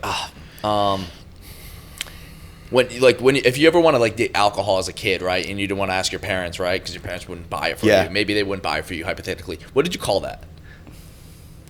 What do you mean? Was there like if you wanted to get alcohol at a liquor store, but you knew you couldn't go in? I would just call my grandma. Okay. She would hook it up. Hey, mister. That was hey, mister? Hey, mister. So you'd like chill outside of, like, you were 17, you had a car, 18, you had a car. You'd go outside of a liquor store, wait for someone that looked like, you know, chill enough, and you'd be like, yo, sir, you know? You'd call it, hey, mister. Dude, that's a fucking fire thing, bro. I remember when I would just call my grandma. Like, I remember when we had the after prom party, I asked my grandma to buy me like $400 of alcohol. And like, I just drove down to Wildwood and like grad week. Yeah, grad week, bro. It was fucking sick. My grandma was the plug. My grandma was always goated. I had 2 older brothers. Never had to really do that. Yeah, I was never a big drinker ever. Like even now, like barely ever drink. I don't like the feeling of being out of control of my own body or like out of my own things. Also, like I have a younger brother, so like I always got to look out for him, and I never want to be in a spot where I can't handle myself because I need to handle something for him. You know, like I always want to be like the protector of the group. Like absolutely. Like if me, Brandon, Richie, Moose, my brother, like go out, someone starts a fight, I'm ending that shit. Like I'll knock you out, bro. You start fucking with my homies, like I'm the first, like I'll let the situation escalate and then I'm gonna finish it. Like and they know like I'm the sober one, bro. I'm there to like, I'm not gonna let shit slide. Or like, bro, I would never want to be in a situation where like my brother's drunk and I'm drunk and I have to drive us home. I'd rather just not drink if I'm gonna drive, or be the one that like make sure my friends are okay. Also, I don't really enjoy drinking. I don't enjoy doing drugs or any of that shit. So like if my homies want to go out and drink, like go drink, bro. I'll drive. It's not a problem. Like I said, like my parents let me drink since I was 9, so there's no fucking, not like a lot. I'm not talking about I was getting drunk, but like little water with wine at dinner. I'm going to Italy all the time, like ordering wine at restaurants. They water it down as a kid? Yeah. That's San cool. Pellegrino and wine. Oh, cool. Yeah, I didn't know. I don't know. A little splash, like 2 ounces of wine and like some San Pellegrino. But like it was never like, oh shit, I can drink now. It's like your parents lock up the alcohol. Like I never had to deal with that. Right. Or like, so it's never like oh shit, I'm 21 and I'm in college now. Let me get blackout drunk. Yeah. You know, I'm gonna do that if I have a daughter, bro. I'm gonna be like, if you want to drink, do it here. You want to smoke weed, do it here. Like I'm never gonna be the parent that's like, oh, you can't do this, because then your kid's gonna want to do it more, and then they're gonna be afraid to call you if something happens. Yep. Yeah, that's so accurate. Yeah, bro, that's 100%. literally exactly how it is. Yeah. Yeah. No, by the time I was like 17, I was able to just ask my dad. I'm like, yo, you mind if I get like you get me something at the liquor store? They'd rather that than you go and put yourself in a dangerous situation. 100%. I would like, my mom was always super chill. Like we had like let's say we threw a party at my homie's house, so the cops came to bust it. Like some of my friends would get caught by the cops, and my mom would go pick them up. Yo, my mom has like, not in that exact scenario, but like we definitely like rotated from like house parties, and my mom would have a Yukon XL and fucking bust all of us. Yeah, I mean, bro, I'd rather know where my kids are and what they're doing than worry that they're fucking overdosing and blackout drunk, throwing up. Or like, if I have a daughter, bro, like, dude, we're not pieces of shit, but some guys are pieces of shit, bro. Yes. Girls are vulnerable. Like, there's big dudes. Your little daughter's not gonna be able to stop anything. I'd rather my daughter not be afraid to call me and tell me that she's drunk and needs me to pick her up from a party than getting in a random Uber or getting in a random car with some guys to drive her home. Bro, you know what I mean? Like I'd never, like I want my kids to always know, especially if I have a daughter, like you can call me. I might be mad at you, but I'm not going to take it out on you. You know, I'll internalize that shit. You know, I might be upset, but my daughter needs me to be okay right now. I might be upset, but my son's in a bad spot. He needs me to be okay right now. And like, I can talk to him tomorrow and yell at him, but I don't need to yell at him now where he's afraid for me to come pick him up and see him in that state. Yeah. Cause like if my kid gets way too drunk at a party, like also like, I would never want my kid to be like, oh, fuck, you know, I'm afraid my dad's going to get mad at me for getting drunk. I'd rather him call me and be like, hey, I'm in a really bad spot right now. I need you to pick me up and be okay with it. Like, talk to me about it tomorrow. Especially when you start drinking at that young of age, you don't even know how to control, like, alcohol. Yeah. Like, you know, like, as an adult, you could be, like, pretty much, like, you could be pretty wasted, but you know, like, you kind of still know what you're doing, honestly. Yeah. But as a kid, like, you definitely get, you react way different. Yeah, you know, bro. you kind of, like, spaz and all this shit. Kids throwing up, puking, like, I never want my kid to be that No, that's gross like drunk awful. person too. But you don't want them to also like get scared and like fucking run and toss their phone because Yeah. you know what I mean. Like I don't Oh, know. the cops I never are gonna did that, track but me. like that could totally happen. Yeah, for sure. Very true though. The kids with the or your friends with the most strict parents were always the most wild. Yeah, Because, bro. like, I had kids like that. Everything, bro. Huge boats, parents rolling in dough, biggest, nicest house, drug addicts, potheads, doing fucking heroin and shit. Wow. Yeah, heroin was a big problem in New Jersey when I was a kid. Oh yeah, no, it was a problem in my school. Huge too, problem. for Kids sure. doing heroin and shit. And, like, it's always the parents that were super strict, never let their kids have any sort of like freedom because they're like, oh, now I finally get the freedom, and they just abused it. Yeah. Instead of realizing like, yo, like everything's in moderation. Like you don't have to drink all you can right now because like my parents would let me have a glass of wine at dinner or have a beer. Like if I was 16 and I wanted a beer, like my dad wasn't like, we're watching a soccer game, I could have a beer, bro. It wasn't like the end of the world. Yeah, no, I know 3 kids' names off the top of my head that OD'd and died that I was in school with at the same time.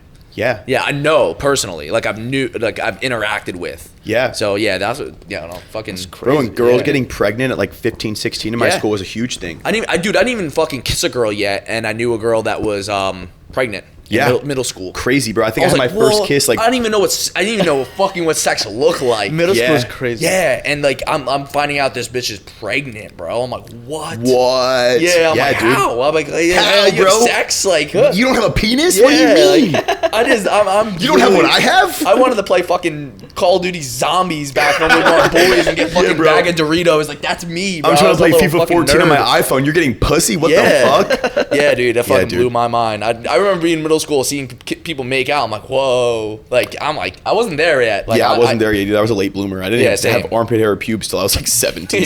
Same. I think I had my first kiss like a few months before, like 1 month before, like Dude, I senior remember year of the high pressure school. of that, bro. I Yeah, remember the bro. feeling of Fuck, the I think I pressure nutted of in that, my bro. pants. 8th grade? I think I nutted in my pants. Bro, no, I was 16. Like, first kiss, next day later, got my first blowjob. 3 days after that, had sex. It escalates quick.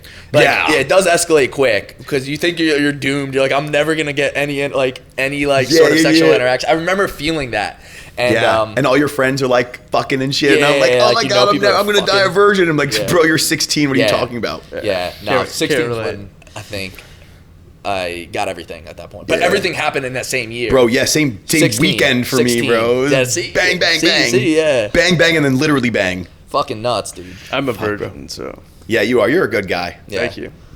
You're a great guy. Mm-hmm. Brodie, our virgin. It could be. Yeah, that's good. No, Yeah, but it dude. was first kiss, 8th grade. I still remember it clear Oh, as day. fuck, 8th Clear grade, dude. as You were day. balling. Yeah, dude, that's sick, 8th grade? bro. That's pretty normal. You're like 13, 14. 8th grade? Yeah, it was. Yeah. I think I was right, like sophomore in I high wasn't school. talking to girls. Summer I going didn't, into I didn't have sophomore. like I Yeah. wasn't that dude in school where like I had fucking girlfriends for a week. Dude, or I had a day. I had a Like, I never girlfriend had in any 8th girl grade. interaction. I had a girlfriend in 8th grade. I held her hand at ice skating, and then I never talked to her again. We would only text, and I like never kissed her. She like broke up with me. She's like, "You don't talk to me." I was like, "Bitch, I'm afraid of you. What are you talking about? You're a girl. You have cooties. Like, what Yeah, are you yeah, talking yeah. about? Talk to you. You want to talk to you in school? Oh my god, hell no." I was like afraid to say anything to her. Yeah, those are the golden days, though. Yeah, bro. You know, Fuck. you're Give me just my feeling innocence new back. emotions and shit. Yeah, Facts. the Yeah, first dude, time. Fuck. Yeah, dude. No, I've been like, I mean, I don't want to sound like it's fucking cope because I get no play, but like I've been abstinent for like a year now, almost in October, because I just wanted to really focus on my business and focus on myself, focus on a relationship with God, being a better person, and I think that like obviously living in Miami and stuff, like there's girls everywhere, and like not the type of girl that I want to be in a relationship with or like be the mother of my children. Like I'm 25, so I want to find my goal for the next year is to find like a good girl and like that's supportive and like find like a woman that I could see as the mother of my child and not some chick that I just want to fuck and Yeah. throw out good. the next That's day. amazing, man. Like I I've love had my that. like fair share of like one night stand type things or like hookups and like you're just not fulfilling. Right. You don't feel like a good person after. Like I always feel like, damn, bro, God watched down from heaven and I'm just like butt naked in my socks, fucking this random coked out bitch after the club. It's just like not what I want to be remembered for, you know. Right. Nah, I want to be a good valid. person, find the mother of my children, like think about it more of as an adult. I think you get that as you mature though. Yeah, no, 100%. You know? You mature a lot in your 20s. Like Yeah. every year you mature. Like Yeah. I talked about this before, but like I realized that and I saw it somewhere and then I was like, wow, that's so fucking true. Like 21 to 22, 21 or 22 to 23. Like every year is like you really feel like a big mental growth. Yeah, bro, Like, you realize 100%. that Like I stupid shit you've done. totally agree. Like, I mean, bro, like there's a time and place for everything. Like, I had fun I don't need to like think about every single opportunity to get with some chick. I'd rather focus on like building a better future for myself and like what my kids are going to be one day, instead of Good shit, bro. instead of thinking like, oh bro, I'm gonna go get some pussy tonight. Instead, I'd rather think like, all right bro, let me get better at, you know, day trading crypto. Let me get better at, you know, my businesses, or let me get better at, you know, X, Y, and Z, instead of like, let me be happy about the way that I look or the way that I feel, instead of like getting validation from just like hooking up with some chick and like finding that value. But I'll use Hinge as like a fucking pastime. I'm just like, it's a video game. Like I just stack up matches with tens. And then I'll just be like, oh, bro, they'd fuck, bro. I'm chilling. Yeah. It's good enough for me. Yeah, that's dope. That's real. Just want to prove it to yourself. Like, Yeah, oh, I still got it. I still got it. Could've But got I it won't if I wanted message them to. back. They'll hit me up like, hi, Marco. I'm like, ew, don't talk to me. You're interested? Ugh, I'm not interested anymore. Like, I like I'm trying to fix this problem. My type is like 10 out of 10 IG baddie. Like, I have no business talking to them. Okay. And then like, I'm just like, oh shit, like they're interested. Yeah. And then I'm like, oh fuck, what do I do from here? Like, this isn't what I was expecting. Do you just choke, or would you actually be interested in like actually talking to them? Or No, you just think- yeah. I mean, bro, like, I think it's also like doing social media and things like that. Like, girls look at, I need to like get out of the mindset of like, oh, you know, clout this, clout that, money, following gets girls, instead of like, damn, I want a real woman, not like some chick that puts herself on the internet and puts herself in compromised situations. Like, if my kid fucking kills himself one day because his mom sex tapes on the internet, like that's gonna be really bad on me. So Yeah, I want to yeah, exactly. So I want a girl that like doesn't do social media like that, like isn't on the internet. Like, I'd love a girl that has like private IG. I meet one night, like somehow, like, or I meet at a fucking Target. Right. Not a chick that I find at the club and bring home and like, it's not the mother of your child, you know? Do you foresee that female being based out of Miami or Florida? Hell no. Now, if you had to pick a state where you think that girl's gonna like, Montana. Yeah. Fucking mountains of Montana. Yeah. Her parents own a ranch with horses and she's never No seen a Wi-Fi and guy. shit, yeah. I want her to see me and be like, oh my God, guys exist? I thought my dad was the only guy on the planet. Yeah. So I'm like a girl that's like pure and untouched by the fucking fucked up social media world. Yeah, no, social media is fucked. Clout, money, sugar daddies, and fucking private jets. Like, I don't want my part in that. I used to really want like a chick that like all the guys idolized and like wanted to be with. And like, I've hooked up with like my fair share of girls that, you know, are on social media and like in that space and like put on a pedestal by these guys, but like their heads are all fucked up. You know what I mean? They're all depressed and their heads are all fucked up because of the fucking pressure of looking a certain way. Like, I want a girl that doesn't have anything to do with the world that I'm in. I want to have my life and I want her to have her life and I want us to have our life together, instead of like our world revolving around posting on the internet and shit like that. Like, I would never have like a public relationship. And my last relationship was a long time. We dated from high school through college and like into my social media career. She's a great girl, bro. Nothing bad to say about her. But like, that's what I want. Like, I had my life, she had her life, and we had our life together, but like, I never really posted on the internet. It would always cause arguments, like, oh, you don't post me, like you're hiding me, like whatever. It was never like that. I just really valued like my time alone from social media. Yeah, dude. Yeah, they're fucking so toxic online. Like, Yeah, everything. 100%, like, bro. It's also like, when I got cancelling's fucking. But what, the goldfish? No, the fat shaming video. Oh, Where I was like, it's not okay to be morbidly obese if you're a young, impressionable woman. Like, it's not okay for like Lizzo to be posting these videos that you should be fat and I happy. remember seeing that actually. Yeah, bro, the video blew up. It had like fucking 20 million views and like, Damn. like what's her name? Drew Alfalo made a video about it. This fucking liberal ass weirdo made a video about it, like just talking mad shit, being like, this is so fucked up, and like telling people to like spam report my TikTok. That's why I got banned. But like, bro, my girlfriend at the time, like, I don't know how people found her, but maybe like I had photos with her online like back then, like before my IG got like washed out over the last few years. People were DMing her like, I wish I could kill your boyfriend in front of you, like he's a fucking piece of shit, how could you be with him? It's like, I would never want to open somebody up to that. Yeah, You know, like, my social media shit that I say online like shouldn't reflect somebody else. Like, that's my business, not somebody else's business.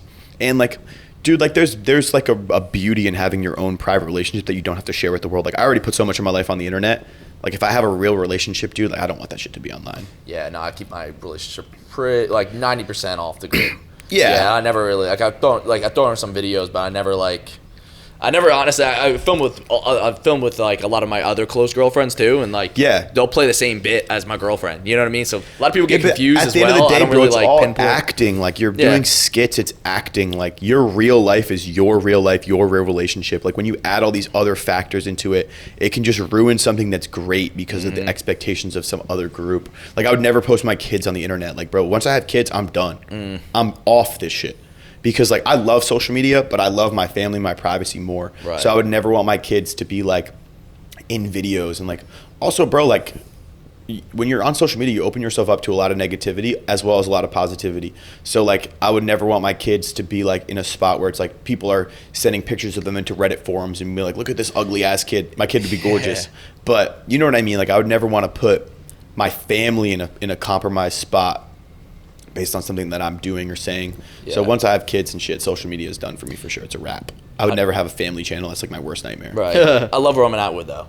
Yeah. But like, think about it, bro. Like, think about how much shit he's probably had to deal with. No, he had to deal with like stalkers and all this shit. 100%, he had to worry about his bro. family, and I'm sure I don't like ever the wanna safety deal and with that. everything. No, Like- 100%. I love him, but like, how do you feel about like people that aren't necessarily a family channel and they're like influencers, whatever, have a kid and like they fucking show their fucking firstborn baby like on their social media? How do you feel about that? I mean, bro, I think it's different. Like, for example, like I think Chris Bumstead does it really tastefully. You know what I mean? Like, obviously, he See, I'm not loves- thinking of anybody specifically. I'm just So saying. I'm in using him general. as an example, like somebody that like, bro, Chris is well loved by everybody. I've met him many times in person. I consider Chris to be like a friend. He's a great person, like literally deserves every single piece of success he's ever had in his life. Like he's, for somebody that's so successful, he's somebody that is so down to earth, gave me so much advice, like, and really like is a really nice guy.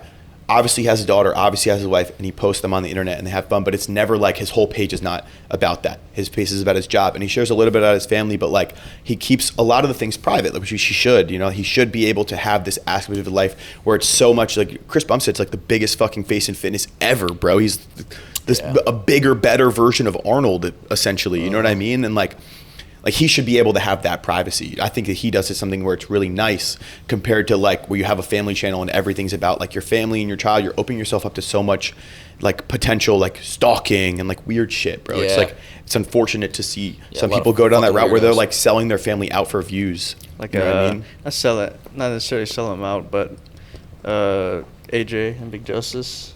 Yeah, I hate that shit. I feel like he's gonna look back one day and be like, damn, bro, my dad really pimped me out for clout. You think?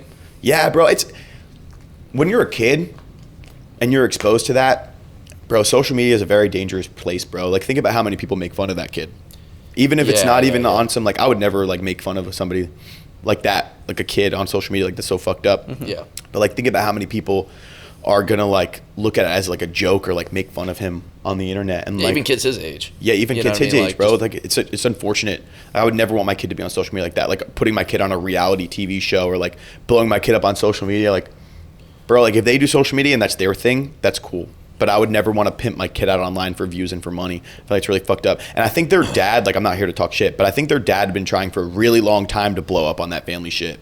Yeah. Right, he's Yes. been- he's been at yeah, it for years. Yeah, bro. Like that's a little weird in my opinion. I remember they had an old video of him. I could see it that way. Old I do. video of him vlogging in Costco with Big Justice, and like he was attached to his chest in one of those. Like that's how long he's been at it. Yeah, bro. I mean, like, dude, like they have videos all the time where it's like, no, we have to refilm that, and I'm like, bro, this is your kid, bro. He just wants to Yeah. have fun and film fun videos with his Yeah. dad. Like, let it be enjoyable. Like, it doesn't have to be the perfect take. Yeah, no, I agree with that too. Like, I'm not like you guys. You're doing skits. You have to do retakes.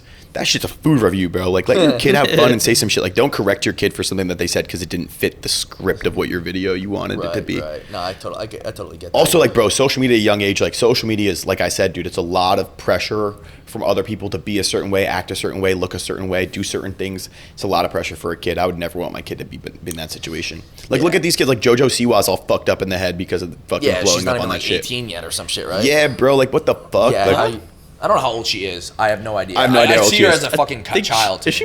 I think she's pregnant. No. I have no idea. I Yeah, thought I the don't last time I don't fucking know. Yeah. Who knows? Sorry. Yeah, We're not gonna but talk you know about what I her. mean. Like, It's all fucked. that's what I mean. Like, bro, these kids get so fucked up. Like, all these childhood. Like, look, Justin Bieber, bro. Justin Bieber is a chill ass dude. He just wants to live his own life, and he's surrounded by paparazzi all the time. Yep. And I'm sure he had a rough ass childhood, and nobody could ever expect it. 'Cause, oh my god, it's Justin Bieber. But like, think about it, bro. Like, his whole life since he was like 12 has been people making weird jokes about him being a kid on reality fucking shows and late night shows and shit. Like, Yeah. bro, you're all fucked up. Like, he went through, like, I think substance problems or whatever he had gone through, bro. Like, nobody can ever relate to that. You know what I mean? Like, Diddy party. yeah, Diddy party. But, like, you know what I mean, bro? Like, it's not, now he just wants to live his own life and, like, be with his wife and be with his, I think he's a kid Yeah. No, or seriously. something. Like, bro, like, That sucks. It sucks. I feel for him when I see that shit, bro. Like you get to a point on social, like I'm not at that spot at all. Like, but like you can't go out. You can't go, like when I was in college and shit, it was cool because I was like, oh bro, I'm getting all this fucking attention at the bar and shit. But like then you get to a point like if you're really, really big, like you can't go anywhere, bro. Anywhere. Because it's like these people, like they forget that you're a real human being. Yeah. Like it's not just a comment or a thing on a screen. Like you're a real person, bro. And the things that you say to these people like affects them. Yeah. Like after prep, I dealt with that a lot. Like that's why I pretty much quit social media for like 2 years, bro. Randomly, I think I posted like 10 times in 2 years after prep because I was just so fucked up mentally with how many people were like, "You're a fat slob, you're a piece of shit," like whatever, like talking or whatever people do, bro. Just everyone wants to offer their own opinion. Yeah. Which like, I mean, I guess you're asking for people's opinions when you post on the internet, but at the same time, it's like you don't realize the effect that your words have on people. That's why, like, if I see a video I don't like, I just scroll, bro. There's this fucking fun exercise. It's called moving your wrist like this, bro. You just scroll past it instead of leaving like crazy ass fucking hate comments. Bro, I can't say. Or reporting shit. I can confidently say I've never left a fucking hate comment. You want to know why? Because you're content with your life, bro, and you're happy. Yeah, like I've These never people are felt miserable. There's been videos maybe I don't like, but I've never spent the time to fucking type something up. Like, Yeah, I'm like, bro. I don't fucking like it. I just kept going. Exactly, like, dude. I've exactly. never had a video aggravate me to the point of typing a fucking essay. Yeah, bro. You know what I mean? Or like, I mean, I still to this day I'll post videos. Like I'm very outspoken about my opinions and shit. So it's just like I posted a video the other week. I was like, you know, like if you're morbidly obese, like you should pay more taxes because people are having to pay for your health insurance. If you're on government health care, like you shouldn't be allowed to, whatever it was. But people were like, you're a fucking piece of shit. Like that was when you're canceled, or this was recent? No, this was recently. Okay. And people were like talking hella shit in the comments, just being like, being fat, like it has nothing to do with like the amount of money you're taking from the government for like healthcare. I'm like, no, it literally directly does, because you're getting heart disease, and like the leading cause of death in America is fucking heart disease, most likely from being overweight or obese. So like 50% of the population is obese. And it's just like, and then I said that like health insurance should offer like a massive discount for people that are in shape and go to the gym. And like I should be exempt from that because I've taken steroids, but like people that are natural and go to the gym and are healthy should pay way less for things like health insurance and things like that. Yeah, maybe it was just the way you said it. Yeah, definitely the way that I said it. I said it very arrogantly, like a prick. But that's how you get attention on social media. You have to say things that's attention grabbing. You have 3 seconds to catch somebody's attention. If you don't catch someone's attention in 3 seconds, they scroll past your video. Yeah. We all have the IQ. Like, bro, I think there's literally a study that came out that people have less attention span than a goldfish now because of how fast people can just scroll through content and the mass abundance of it. Like when we first started on social media, I started a little bit before you guys, but like there wasn't a lot of like fitness shit. So like you could say the same video 10 times, how to count calories, how many grams of proteins in a whatever, like this video. Now there's like fucking millions of videos, bro, where it's just like doom scroll. Yeah. People's screen times are 16 hours a day. They don't look up from their fucking screen. Like you can't expect, like if you don't catch somebody's attention in the first like 1 second, now you're cooked. Yeah, it's like impressive if you can watch a whole movie all the way through without like just picking up your phone. Well, dude, think about how many movies are clipped. I could watch a whole movie recap on YouTube, bro. 15 minutes, I got the whole gist. And they're all like the really shitty like Chinese ones that are ad-libbed over in fucking English. And I'm just watching like 25-year-old man fights dragon is like the fucking title, and it has nothing to do with that at all. It's like a dude like who's a chemist. Yeah. Or like 28 years later is like summed into like a 15-minute highlight reel on YouTube.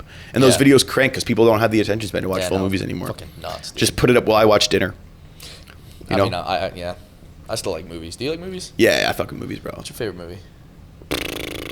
But, I don't know, dude, but I love any Adam Sandler movie, dude. Attaboy. Okay. Adam Sandler's fucking hilarious. Like I said earlier, like there's not a lot of people I'd ever want a picture with because like social media definitely help with this, where it's like I don't look at somebody like, oh my god, like that's so and so. Oh my god, that's so and so. Like I would just always keep it really chill. Like, yo, bro, it's good. Like, nice to meet you. But like if I saw Adam Sandler, I'd for sure fanboy a little bit. I'd be like, oh my god, it's fucking Adam Sandler. Like you look like my dad. Like you're like Jewish version of my dad. Like you look like my dad. Because I always tell my dad that like because my dad's like hella Italian. I'm like, Dad, Adam Sandler looks like you. He's like, no, he fucking doesn't. I'm like, no, he looks just like you, Dad. Like, trust me. But Adam Sandler's like that guy. I fucking love that guy. He's so funny. Yeah, that's a respectful. And I really fuck with how Adam Sandler like he like writes his wife into some movies or his kids into a movie or like all of his friends, like his group's always in his movies, and like It's always just so cool. Like, you know what to expect. He's got the hottest wife in the world, but his wife's playing like a secretary for 10 minutes or Dead something. ass, bro. And then he's like fucking with Salma Hayek as his wife in the movie or some funny shit. Or Jennifer Aniston. Oh my God, I would definitely want a picture with her. She's so fucking hot. That was like my crush as a kid. Jennifer Aniston, facts, Friends. That was like my wake up moment. Her and Selena Gomez back in like Wizards of Waverly Place when I was like 14. I used to I remember we went on vacation and like the kids magazines would come out and I would like take the posters of Selena Gomez out of the fucking thing. That was like my first crush, and then it was like Jennifer Aniston and Friends when I got a little older. Hell yeah. But yeah, dude. Who was your guys' first like celebrity crush? You don't have to answer that, but That's you funny. definitely have to answer Talking that. about celebrity crush as a kid, I think Jennifer was probably in there. To be honest, like I think though I didn't watch Friends, but just go with it. When I watched that movie, I was like, holy shit. She's so bad. My first one was Jamie Lynn Spears off of Zoe 101. Yeah. Oh my God, bro. Yeah. I totally forgot about that. And she Yeah. got pregnant. Yeah, that was a good show.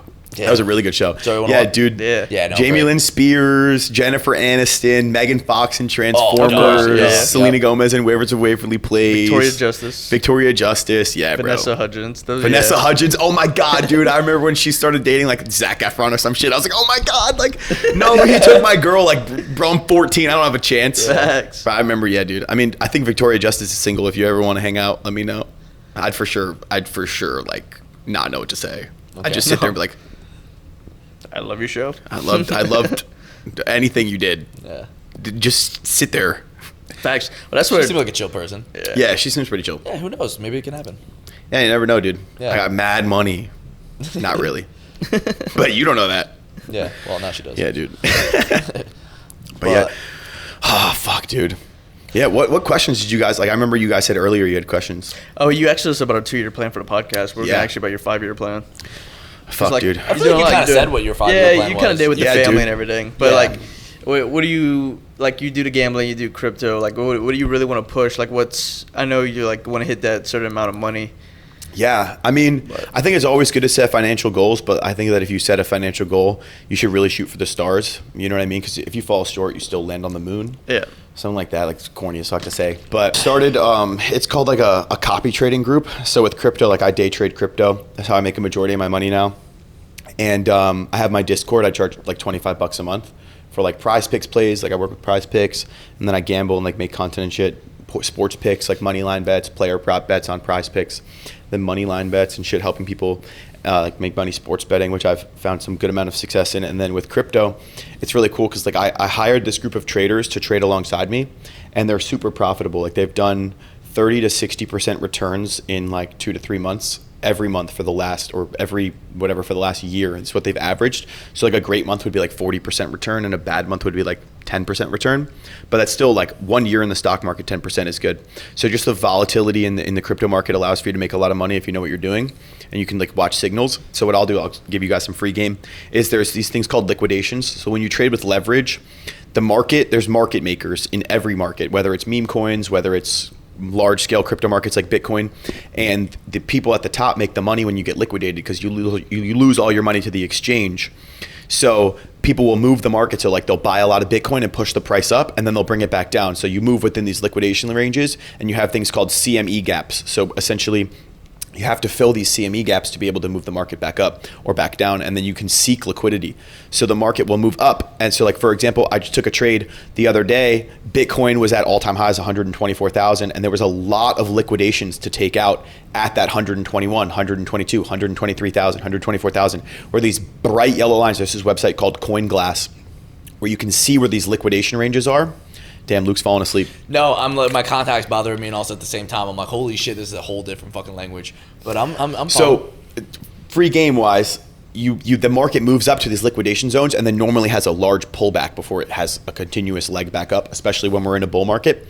So when Bitcoin hit like 120, 123, 124,000, I started putting in shorts. So you're essentially betting that the market will go down. So once they start to take out these liquidation ranges, you can play around with your leverage or your size where you scale into the position. So like I can add, $10,000 collateral at 120,000, then another 10,000 at 121,000, 10,000 at 122, scale it up so that when that market does have the correction and fall back down, you're working with leverage. So like I'll have $50,000 to $100,000 in leverage on these positions where I'm scaling into this position. And then when I get the correction, I can start scaling back in or scaling more in. and you're using leverage. So like I'll use like 20x leverage, 25x leverage. So whatever you put in is multiplied by 25 is the funding you're using. So I'll put like $100,000 in on 25x leverage. My total position is worth, 2.5 million. So when the market moves down, every dollar on Solana or every dollar, I mainly trade Solana, every dollar or $1,000, $100, whatever that Bitcoin moves, you're getting mass amounts in comparison, like 25 times more than you would have gotten if you just used your regular money to trade it. So I'm able to make like the other week I got really fucked because my phone broke middle of a trade when we were in this liquidation zone, and I couldn't get on my phone for like 3 days. So I ended up losing like 18 grand. It was fucked. Yeah. But then I made it all back. I made like 38 grand in a day because I, like I said, stuck to my liquidation strategy, looked for the liquidation zones and started scaling into a position. And the market went from $209 on Solana, where I had a lot of money in a short, and we fell all the way down to $186. So for every dollar it moved down, I made like 5K, and I ended up closing the position early, but I would have made like over 150,000. And then I had a long in on Solana as well earlier, where the long was I was in at 157,000. I bought 160,000, $157, $161, 162, 163. I scaled in like $50 to $100,000 in collateral on 40x leverage. So I was using like multiple millions of dollars worth of leverage, and every dollar that Solana moved up, I was making like 8 grand, and I closed the trade for like I think that was like $70,000 is what I made on that trade. But essentially I opened up this group where there's professional traders that do it. And the way you set it up is like they pay access to my Discord, and then I send them the links into the Discord, where you can only sign up if you've used my referral link to the exchange. And then your money, like the best part about it is like I've had people that be like, oh, I'll give you, $1 million and you can trade for me. I'm like, bro, I don't want that level of responsibility where it's like you think I have your money and I have to send you money every day, every week, whatever. You keep your money and you put it in this program. It's essentially a bot that copies your trades. So whenever I put in a trade, there's copies with the portion of my account that put in. So if I have $100,000 in the account and I'm trading with 10,000, it's 10%. So 10% of their portfolio we put into the trade. So when you win, you're getting like 15 to 20% returns is normally what we'll aim for, or 25 or 30%, whatever return. And their portfolio, the 10%, let's say they're using 10,000, they're trading with 1,000 and they'll make $300. And I only charge $25 a month for the Discord. So like if I'm like, I think like my one copy trade group that I just started has like $50,000 in assets under management. But the largest group that I have for like private investors has like $2 million in assets under management. So every trade that we're putting in, the way that I set it up is that I get a percentage of the fees. So when you open a trade or you close a trade, I also get a percentage of that. So instead of you having to pay me to trade for you, I get paid by the fact that you put in a trade. So it's pretty lucrative. Yeah. So it's a lot better for me than always like, that's why I didn't want to keep pushing codes, like use my code. And then I can use that money to make gambling content, things like that. It's mainly for entertainment. Like I always tell people like, gambling, you're not going to make a lot of money gambling. Like you can get really lucky and make a lot of money, but a majority of people will lose in the long term. You'll win something and then slowly give it back to the casino. Win something, slowly give it back to the casino. Like they always win. So I tell people like, yo, just watch my videos for entertainment. Like enjoy it. Enjoy the content, man. Like you're getting to watch me play $10,000 on an online casino. Like enjoy that content, bro, because when's the last time you guys played a $10,000 hand of blackjack? Never in my life. But it's fun to watch. Yes, you know what I mean? Like when I watch Vegas Matt gamble $150,000 in a slot machine, like that's addicting, bro. I'm like, oh fuck, dude, I wish I could do that. I'm not at a spot where I could do that, but one day maybe.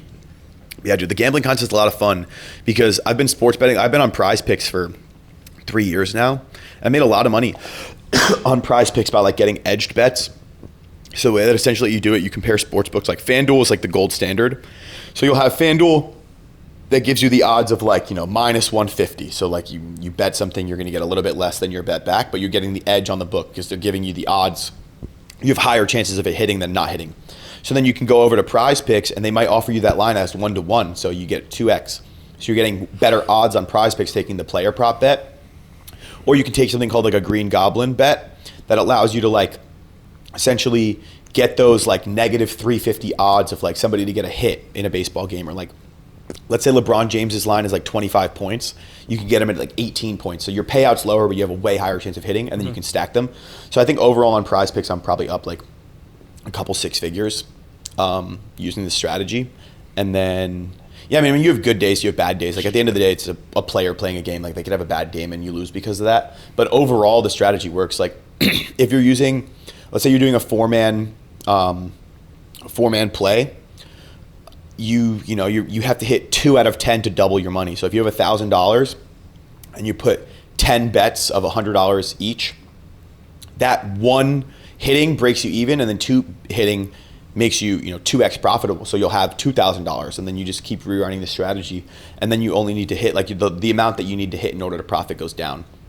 So that's the strategy that I'll use to make a lot of money. It's been very profitable. Where like I pay my rent every month with money I make winning on Prize Picks or sports betting. No, that's so it's sick. really cool. And then the Discord money, like I haven't touched any of it. So I just let the money pile up that I make. Like I think I have like 1,000 people in there paying $25 a month.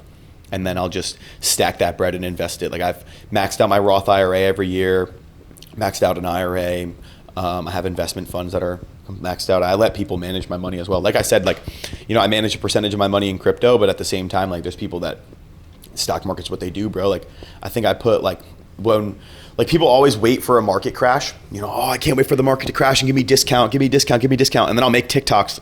I'll tell people like, bro, you've been praying for this moment. Like you've been waiting for the market to correct. You've been waiting for Nvidia to go from $180 to $90. Like you're getting a 50% off discount on this stock. Like Nvidia is a $400 stock in 5 years. Why are you questioning buying it at $90? So I think I put like 250,000 in Nvidia at $93. It's at 180 right now. After we had that big market correction, it's like, the people who sit on their hands and wait will be way more profitable waiting for the correction and taking advantage of it than if you're buying things at the top without any knowledge of understanding the way that the market moves. Like the market goes up and the market goes down. Same way in crypto, same way in the stock market. Like I'm really lucky that like Solana moves the same way that like NASDAQ moves. So day traders that trade NASDAQ or gold, you get a good reflection of that in the crypto market because Bitcoin follows the stock market. Like when the stock market, like NASDAQ's at all-time highs, Bitcoin's at all-time highs. NASDAQ corrects, Bitcoin corrects. It's larger margin that it's correcting because it's more volatile. Like crypto's still at the point where it's like, you need money, you're going to sell your crypto. Mm-hmm. You know what I mean? Like, Christmas is around the corner. I'm going to sell the Solana that I have to go buy this vacation or something like that. But eventually it will even out and be less volatile when it's more widely adopted. Like Trump's approving like ETFs, so like investment groups can invest in Solana and Bitcoin, Ethereum, I think XRP, Cardano, things like that, those cryptocurrencies. So like the main staple currencies, they trade very similar to the stock market. So you can apply those day trading strategies to that as well, to like scalp trades. But like I said, man, there's people that do, like stocks has been their whole life. Like that's what they do. And I'm going to trust them more than I trust myself to use that knowledge to help me make more money. So then I max out investment accounts as well. Like whatever I can attribute to that. That's, I think like the way to financial freedom is investing your money. Like your money sitting in your bank account, chasing some large number is never going to get you rich. The way that you get rich is your money making money for you, no matter what it's in, whether it's in real estate, whether it's in, the stock market, whether it's in crypto, whether it's in, form of your own business, building your own brand, whatever it is, you're going to make way more money long-term by having your money work for you. Like that's the biggest piece of advice I always get from people when I ask them. Like I'm always very open to advice from people that are in a better financial spot than me. And when you get the opportunity to sit down, like for example, like with Dana White, right? He's an incredibly wealthy person and he's done incredible things. Like if you have a financial question, bro, like that's the person to ask. Like he's doubled down on himself all the time. He's taking bets on himself all the time. And like, I'm sure he'll tell you guys like investing in things and allowing businesses to grow and leveraging people that are in a more, social media-esque spot to help a business grow, or people that are better on the back end of things helping your business grow. Like investing your money is going to be where you retire. You on average, inflation loses like 4% a year or something like that, and your high yields and savings account is 4% a year. So that's just 1-to-1 to inflation. So your money is just worth the same exact amount compared to if you had invested it in like the S&P 500, for example, where every year over year, it's been the safest investment for the last 100 years. So that's always like investing your money. Like that's what I tell people all the time. Like also like, let's say you're in college and you don't know what you're doing, or you're in high school and you don't know what you're doing, like hiring a mentor. Like I don't offer a mentorship because I don't feel like I'm at a spot where I want to do that. And I don't want to like put myself in that. Maybe one day I'll open myself up to doing something like that.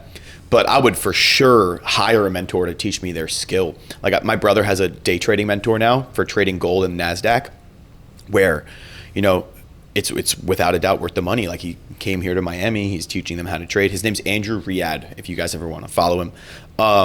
But he came to Miami, he's teaching my brother how to trade, and like it's worth every penny to invest in a skill that somebody's teaching you, especially if you don't want to go to college, or if you did go to college and you're not using your degree. Like, pay somebody to teach you a skill that they've crafted and fast track yourself to that success. And obviously you have mentors that don't know what they're talking about and they're full of shit, but it's just filtering through that. But at the end of the day, like, investing in yourself and investing in your future is always going to make you way more money and help you get that leg up in life compared to where you would be if you're, just trying to just stack cash in an account. People should always invest a percentage. Like, let's say rent's 20% or 30% or 40%, whatever, food's 10%, 30%, whatever it is of your money.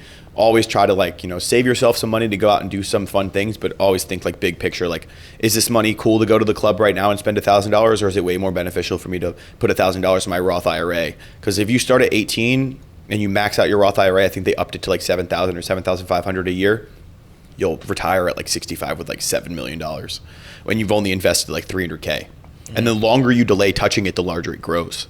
Because let's say it doubles every 4 years, you 100,000 by the time you're whatever, like 30, 200,000, 400,000, 800,000. And it's lowering the amount of time every single year that it takes to make that amount of money. That's what you guys should do as well. Like, max out a Roth IRA every year. Max out a Roth IRA, max out an IRA, max out whatever investment account you can. And just think like 5 years down the line, this money's going to be way more valuable than spending it on one night in the club on a fucking bottle of Don Julio or whatever. Hell yeah. 100%. No, you're 100% right. Yeah. They don't teach you that shit. Yeah, dude. And I wish that colleges and schools taught you about like tax discounts and like ways to get around paying large amounts of taxes, opening LLCs, but instead they fucking make you take biology classes that I'll never use in my fucking life, or chemistry. It's almost like they want to fuck you. Bro, dead ass. Yeah, like That's it what almost it is, bro. They want to make it seem like they're teaching all the right things. They make you the smartest person all around. But like, no one's like, yeah, it's pointless. Why are you teaching us 5 different studies that are totally opposite of each other? Yeah, bro. I mean, I totally understand teaching people about history and shit, but like, sure. Bro, I did not need all the chemistry classes. Yeah, dude. I get it leading up to like high school and stuff like that, but once high school, like, do some real world classes, man. Yeah, the first 2 years of college is like a waste of your time. That too, yeah. Even like freshman year of college and shit, you're doing prereqs that has absolutely nothing to do with your degree, and like nothing. At that point you know what you want to do. Why are you still taking bullshit as prereqs? That's why I fuck with like trade school jobs and shit, because like you're an apprentice by the time you're 20. Like, I have kids that I went to college, like high school with, that like, dude, they're plumbers and they're making like $100,000 a year. Like, they're the AC techs making $100,000 a year, and like other kids are like $200,000 in debt. Yeah, no, and then the union hooks you up. They'll put you like a whole kids through college, and they'll do this and that, and like the benefits are insane. 100%. Yeah, no. That, and like also like if you're in like the Army Reserve or something like that, like you get your kids get school, I think, and then you get like, you work like 2 months out of the year, like 1 weekend a month and like 2 weeks in the summer, and you get huge benefits, bro. Yeah. Shit like that. Like, I mean, they never teach you about those things, but like, not that I would want to do that either, but like, it's an option for people. Yes. And it's just, fuck, bro, they never teach you about these things. I wish I had to learn a lot of these things on my own instead of learning it through other people, where it's like nobody really offers that. That's why I'm always open about it. It's like, yo, there's so many opportunities out there and for the world, just nobody shares the information that you feel like you needed. Instead, they fucking fill your mind with a bunch of bullshit. Agree. Yeah, bro, fuck, dude. All right, well, some of the best financial advice we've had on here, so appreciate that. Yeah, that was bro, free absolutely. Game. Yeah, even though like half the crypto shit or like half the trading, I didn't know what you're talking about, but makes me want to learn. I'll say that, dude. I'm telling you, it's a spark some fucking whole new world. Like, I probably started getting like really into crypto like a year and a half ago, a year and a half ago now.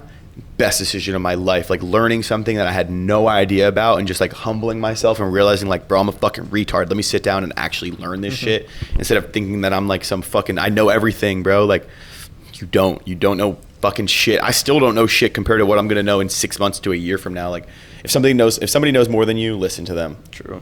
Be on the lookout, guys. There's gonna be Italian coin coming out. It's gonna pull that rug, so be ready for it. Which coin? The Italian coin. Oh fuck no! I would never, bro. One time, dude, I held $1 million. I had $500,000 in one coin and $500,000 in another, and like my whole Discord was in there, and I never sold it because I didn't understand at that time like that I could like slowly sell out of things and like it wouldn't affect the price and like things like that, and like the way that the market moved. Like, I didn't understand that. And I fucking ended up losing money because I just didn't want to sell on the people that were under me. So I would never want to put myself in a position where like my face and image is tied to a project. Like the amount of times I've had people reach out to me for like crypto things where like, oh, let me launch this coin for you. I'm like, nah, bro, eat my ass. I'm not fucking, you're not launching shit with my name on it. Fuck no, bro. Digital footprint's a fucking thing. I'm good off that. Yeah. I'm good off that. That's why I really got away from the meme coin shit too. Cause it's just like, I'd rather make my money in the actual markets instead of like chasing some like fast, like crypto, like meme coins are gambling, bro. It's like there's winners and there's losers, but like I lost so many times on meme coins and I was just so done with it that I was like, I'm going to understand and trade the actual currencies that aren't just going to disappear tomorrow compared to like the amount of times that like, you know, I'm in something and I'm up like fucking 40K. I go to bed and I'm fucking break even or up like 5K. Then I started understanding a bunch of other things about it, but that's just essentially how the whole thing works, dude. It's just like, it's gambling. It's a game of crash. How high can something go before it goes down? And it's the same thing with Bitcoin too, bro. Like Bitcoin, my expectations for Bitcoin is like everybody's saying 150,000, 175,000, 200,000. They like to pick round numbers that they're comfortable saying out loud. My true expectation is like at 135 to 140,000, I'm just going to sell everything that I have.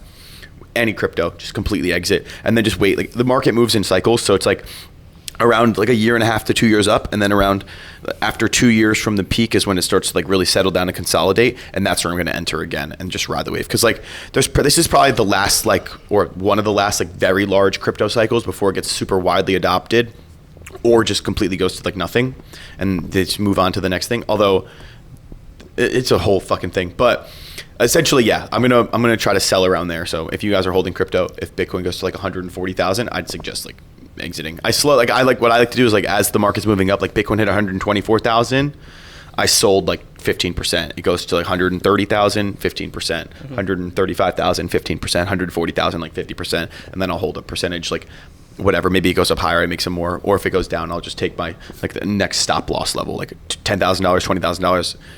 I'm out. Like you got to scale in and scale out of positions. Like you don't want to leave yourself over leveraged, especially I have a lot of money in crypto. So it's like, I just gotta be careful how much I say because I don't want people to like fucking target me or whatever. But it's always like another thing, like always keep your stuff, like don't keep your stuff on your phone. Don't keep your stuff like in access to other people, cold wallets and ledgers that nobody can access. Like that's always the safest way to have crypto because there's always people looking to, you know, cheat you in some way. But, just always fucking, bro, set a number. When you get to that number, sell. And don't be overzealous with the number. Like Bitcoin's not going to $1 million, bro. It's not going to $1 million this cycle. Don't fucking hold it expecting it to go to $1 million. Like don't, you know, be happy with a 2x, be happy with a 3x and get out. It takes you fucking 20 years to 3x your money in the stock market. You 3x your money in 6 months, bro. Get the fuck out. Be happy. Don't be greedy. I've learned that lesson so many times. Just being overly greedy, thinking I'm going to make $1 million on one coin. I get to like 600K and then it's gone. I'm like, oh, bro, what the fuck am I doing? Sick. Like, I had like, bro, I was up like $100,000 on this one coin, and then I woke up 3 days later and I had like 1,300. I was like, all right, bro, what the fuck? Damn. Yeah, dude. And it just happens in your sleep because a lot of like the Asian markets like control a lot of it when it comes to meme coins. There's a lot of people launch projects out of there, or like Dubai. See other time zones, and when you're sleeping, it's just gone. A lot of time, like they'll plan things too. It's like in the middle of your sleep, people, the U.S. are sleeping. All right, I bet now it's gone. And you wake up in the morning, you're like, what the fuck happened? Yeah. Bro, I had $1 million. What the fuck happened? Where did it go? And then I have like 20K and I'm like, what the fuck happened? Yeah, dude. Fucked. Yeah, that's what I would always say. Also, like, big advice for crypto, like, last thing I'll say is just like, never keep your stuff in one place. Always separate it. Don't give anybody access to anything. Don't keep shit on your phone. Like, you use your phone for everything, bro. Like, I don't watch porn. I try my best not to watch porn, maybe like once a week, because I think it rots your brain. But, bro, you're fucking clicking spicy links, bro. Don't fucking have shit on your phone that's important. You know what I mean? Get like use your old iPhone for that shit with nothing on it. Disconnect it from your Apple ID. Like, don't keep anything on your phone attached to your name ever. Ever, bro. Nothing ever attached to your name. None of my shit's in my name, ever. I'll never put my shit in my name. Like, there's so many stories of people, like, getting fake phone calls from Coinbase, and it's just like, it's not Coinbase. It's just some random fucking Indian person. So much scam shit, dude. Yeah, bro, exactly. So much scam shit. Yeah. But I don't want to yap for too long. I know this podcast is long, bro. Fuck. Read her in 2 hours. Holy shit. I'm sorry. No, don't be sorry, man. That's killer, flowing. bro. You were flowing, man. We'd just Yeah, let you go. on my shit. There wasn't really time for me to interrupt and have, like, you were just going, and that was totally your field, so that's why I kind of just let you go. And I'm sure people were really, you know, yeah, if what they you were fuck saying. with that shit. That was knowledge, though. Yeah, That's no, good 100%. knowledge. That definitely sounds like it, at least. You could have Thanks, fooled, bro. you know, like you could have said anything. You would have fooled me. Yeah, dude. But it sounded legit. Nah, that's what's up. Yeah, just always stick to the basic shit. Yeah. Solana, Bitcoin, Ethereum, Cool. maybe XRP. That's the only thing I've ever put money in a tiny little bit amount. In XRP? Yeah. Oh, you're probably up fat. No, dude. Dude, I made a TikTok about XRP at 50 cents. I was like, fuck Bro, your I put, grandpa like, coin. That shit went to literally- $3. I I would have made a didn't really 6x. put much into it, but if I would have 2 times it, I'll take it out. Yeah. Like, that's it. Dude, Like I bought you just Ethereum said. at like $400 in college. I bought like 10K of Ethereum and I sold it at like $800 thinking I was some like mad magician trader. I made it, oh my God, I had 2x my money. That shit went to like $4,800 like Checking 6 right now months to see later. What the hell is that? That's my it's like my only thing I've ever put money in besides like a Roth. Yeah, honestly, bro, we're pretty late in the cycle. If I were you, I would just wait for the next crypto cycle in order to get in. Yeah, I'm I up wouldn't 21 chase. bucks. Yeah, I wouldn't chase anything now. But yeah, I mean, we could pretty much start closing this off. Before Yeah, that let's camera close it. battery dies. I close just have it. a few. I just have a quick couple questions. Yeah, to yeah, yeah, wrap run this it, up run it, on. run it. Fuck, marry, kill. Bubble crabs, slots, blackjack. Kill slots. Fuck Okay, that fair. shit. Dude. No, actually, no. Kill slots. Yeah. Marry blackjack. And fuck bubble crabs. That's what you do. I love bubble crabs. Okay, Love that's bubble accurate. crabs. That's accurate based off like. Yeah, like bubble crabs is like you cheat on blackjack with bubble crabs. Okay. When you're looking for a good time. Yeah. That's totally you, man. Yeah. That was you literally yesterday, right? Yeah, dude. Yeah, but you get your Fuck. shit taken from slots, no? Yes, dude. I played slots for the first time in my life. I made like $400 on like 3 spins, and then I was just cooked. Killed you. I ended up losing like $1,500. Killed you before you killed it. Dead All ass. right. Sports betting, traditional gambling, trading. Fuck, marry, kill? Yeah. Ah, dude. Trading, I'm marry. Fuck sports betting, and then kill traditional gambling. Kill traditional gambling? Sports betting is way better than gambling. Like Cool. money wise, like actually make money. Valid. All right. Fuck, marry, kill. Kith, Bravest Studios, Oh shit. Sweats Collection. Oh, Sweats Collection, bro. That's a fucking fire brand. I wear their shit all the time. I'd probably kill Bravest Studios, marry Kith, and then fuck Bravest. The Sweats Collective. Cool, man. Shit's tough. That's pretty much what I had for you. Oh fuck yeah, hell that yeah, wasn't dude. my only questions, but we pretty much covered No, yeah, everything yeah. and more. Bet. That was great. Dude, I'm so happy you guys had me on the pod. Thank you guys. 100%. Dude, I'm a We could've went on- spewer though. We could have went on for 4 hours, I think. Bro, yeah, you guys are really fucking chill. Yeah, Your yeah, podcast bro, is like a super good vibe, bro. talk well. Thank you. Thank you, bro. I That's the whole appreciate point. Like, we always want to make everyone just feel comfortable. We never want someone to feel like we're gonna pry some information out of you or try to make you uncomfortable or try to make you say some shit that we know about, but like are gonna pretend like not. You know what I mean? Like, we always ask like Yeah. in the beginning of this before we even start, like anything you want to talk about, anything you don't want us to bring up. That's the whole point, man. We're just gym bros. Yeah, Having a dude, fucking- exactly. Nah, you guys are Little always sesh. good vibe, Oh, yeah. bro. I'm But- excited for the boat tomorrow. Oh, yeah. Hanging out. It's going to be fun. But yeah, we're going on a yacht tomorrow. So you might hear about that. That'll probably be a future episode. We talk about it. Yeah, Brodie bought it. Yeah, no, I did. And today I just did my meet and greet next to my Bugatti. So, Dude, one day. Yeah, that's fucking nuts. but hey, we really appreciate it. It was a long day, so Yeah. we really appreciate I do it. thank you guys. I'm fired up. About to go to the club, Hell not yeah. drink. 100%. Oh, you Awesome. coming with? to the club? Yeah. I'll go. Yeah, I It'll think make me there's- happier. I think there's a dinner planned at Kiki, maybe. Tonight. I don't know, maybe. Bro, it's Somebody already like texted me. 10. It's already late, bro. We're Shit. washed. We need to bounce back. Yeah, Yeah, no, dude, big fuck. time. I need to shower and like, I need to make my contacts out. Yeah. But I've been, yeah. I've been liking the new like I love you with glasses, but like the contact looks is Thank cool you, too. bro. Yeah, I was trying to change the look up a little bit. Nah, I Find fuck like a with it. new identity. Yeah, man. Like to change things up, change the hair, lose weight. Yeah, I'd much rather that than the man bun. Yeah, dude, the man No- bun no cooked hate, the but- hairline. Yeah. Shit brought it back. I need to go to yeah. Turkey. When you pull it on your hair, it's not good for it. Not the good, bro. Traction alopecia, something like that. I really wonder like if my hairline's pretty good right now. no, because it's really good. Thank you. But So jealous. Yeah, no, thank it you. pisses me off. Pisses me You know off. what it is though? I never wear hats. I never do anything with. I don't even play with my hair. You don't Like, have that's- to. But I know That's a blessing. That's what it. I Yeah, think you that's have the why best it's- white guy hairline of all time. I'm Puerto Rican though. That's probably Yeah. Okay, But you know half what I Puerto mean. Rican, half Puerto Rican. Half Look German. at Nordo. We shaved his head, bro. Grew it back the next week. Yeah, no, yeah. Yeah, it looks fire, bro. I wish I could rock that cut. Oh yeah, but it's a good place to wrap it up. Yeah. Last words. You want to take us out? What do you want to say to the audience, man? Dude, just so grateful to these guys. Their podcast is amazing. They're both great people. They deserve all the success that they've had. and I'm excited to see where you guys are in a couple years.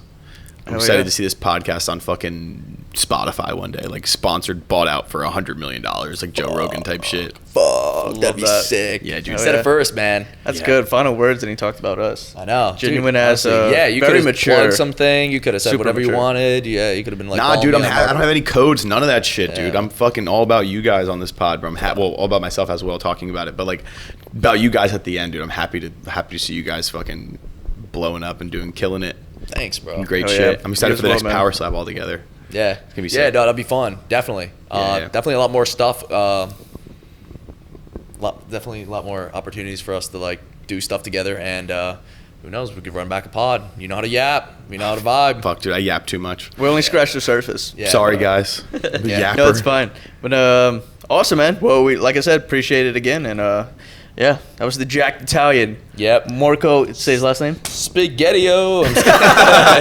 Yo, Marco Spasiano, ladies and gentlemen. Thank you very much. Appreciate it. Later, guys. guys.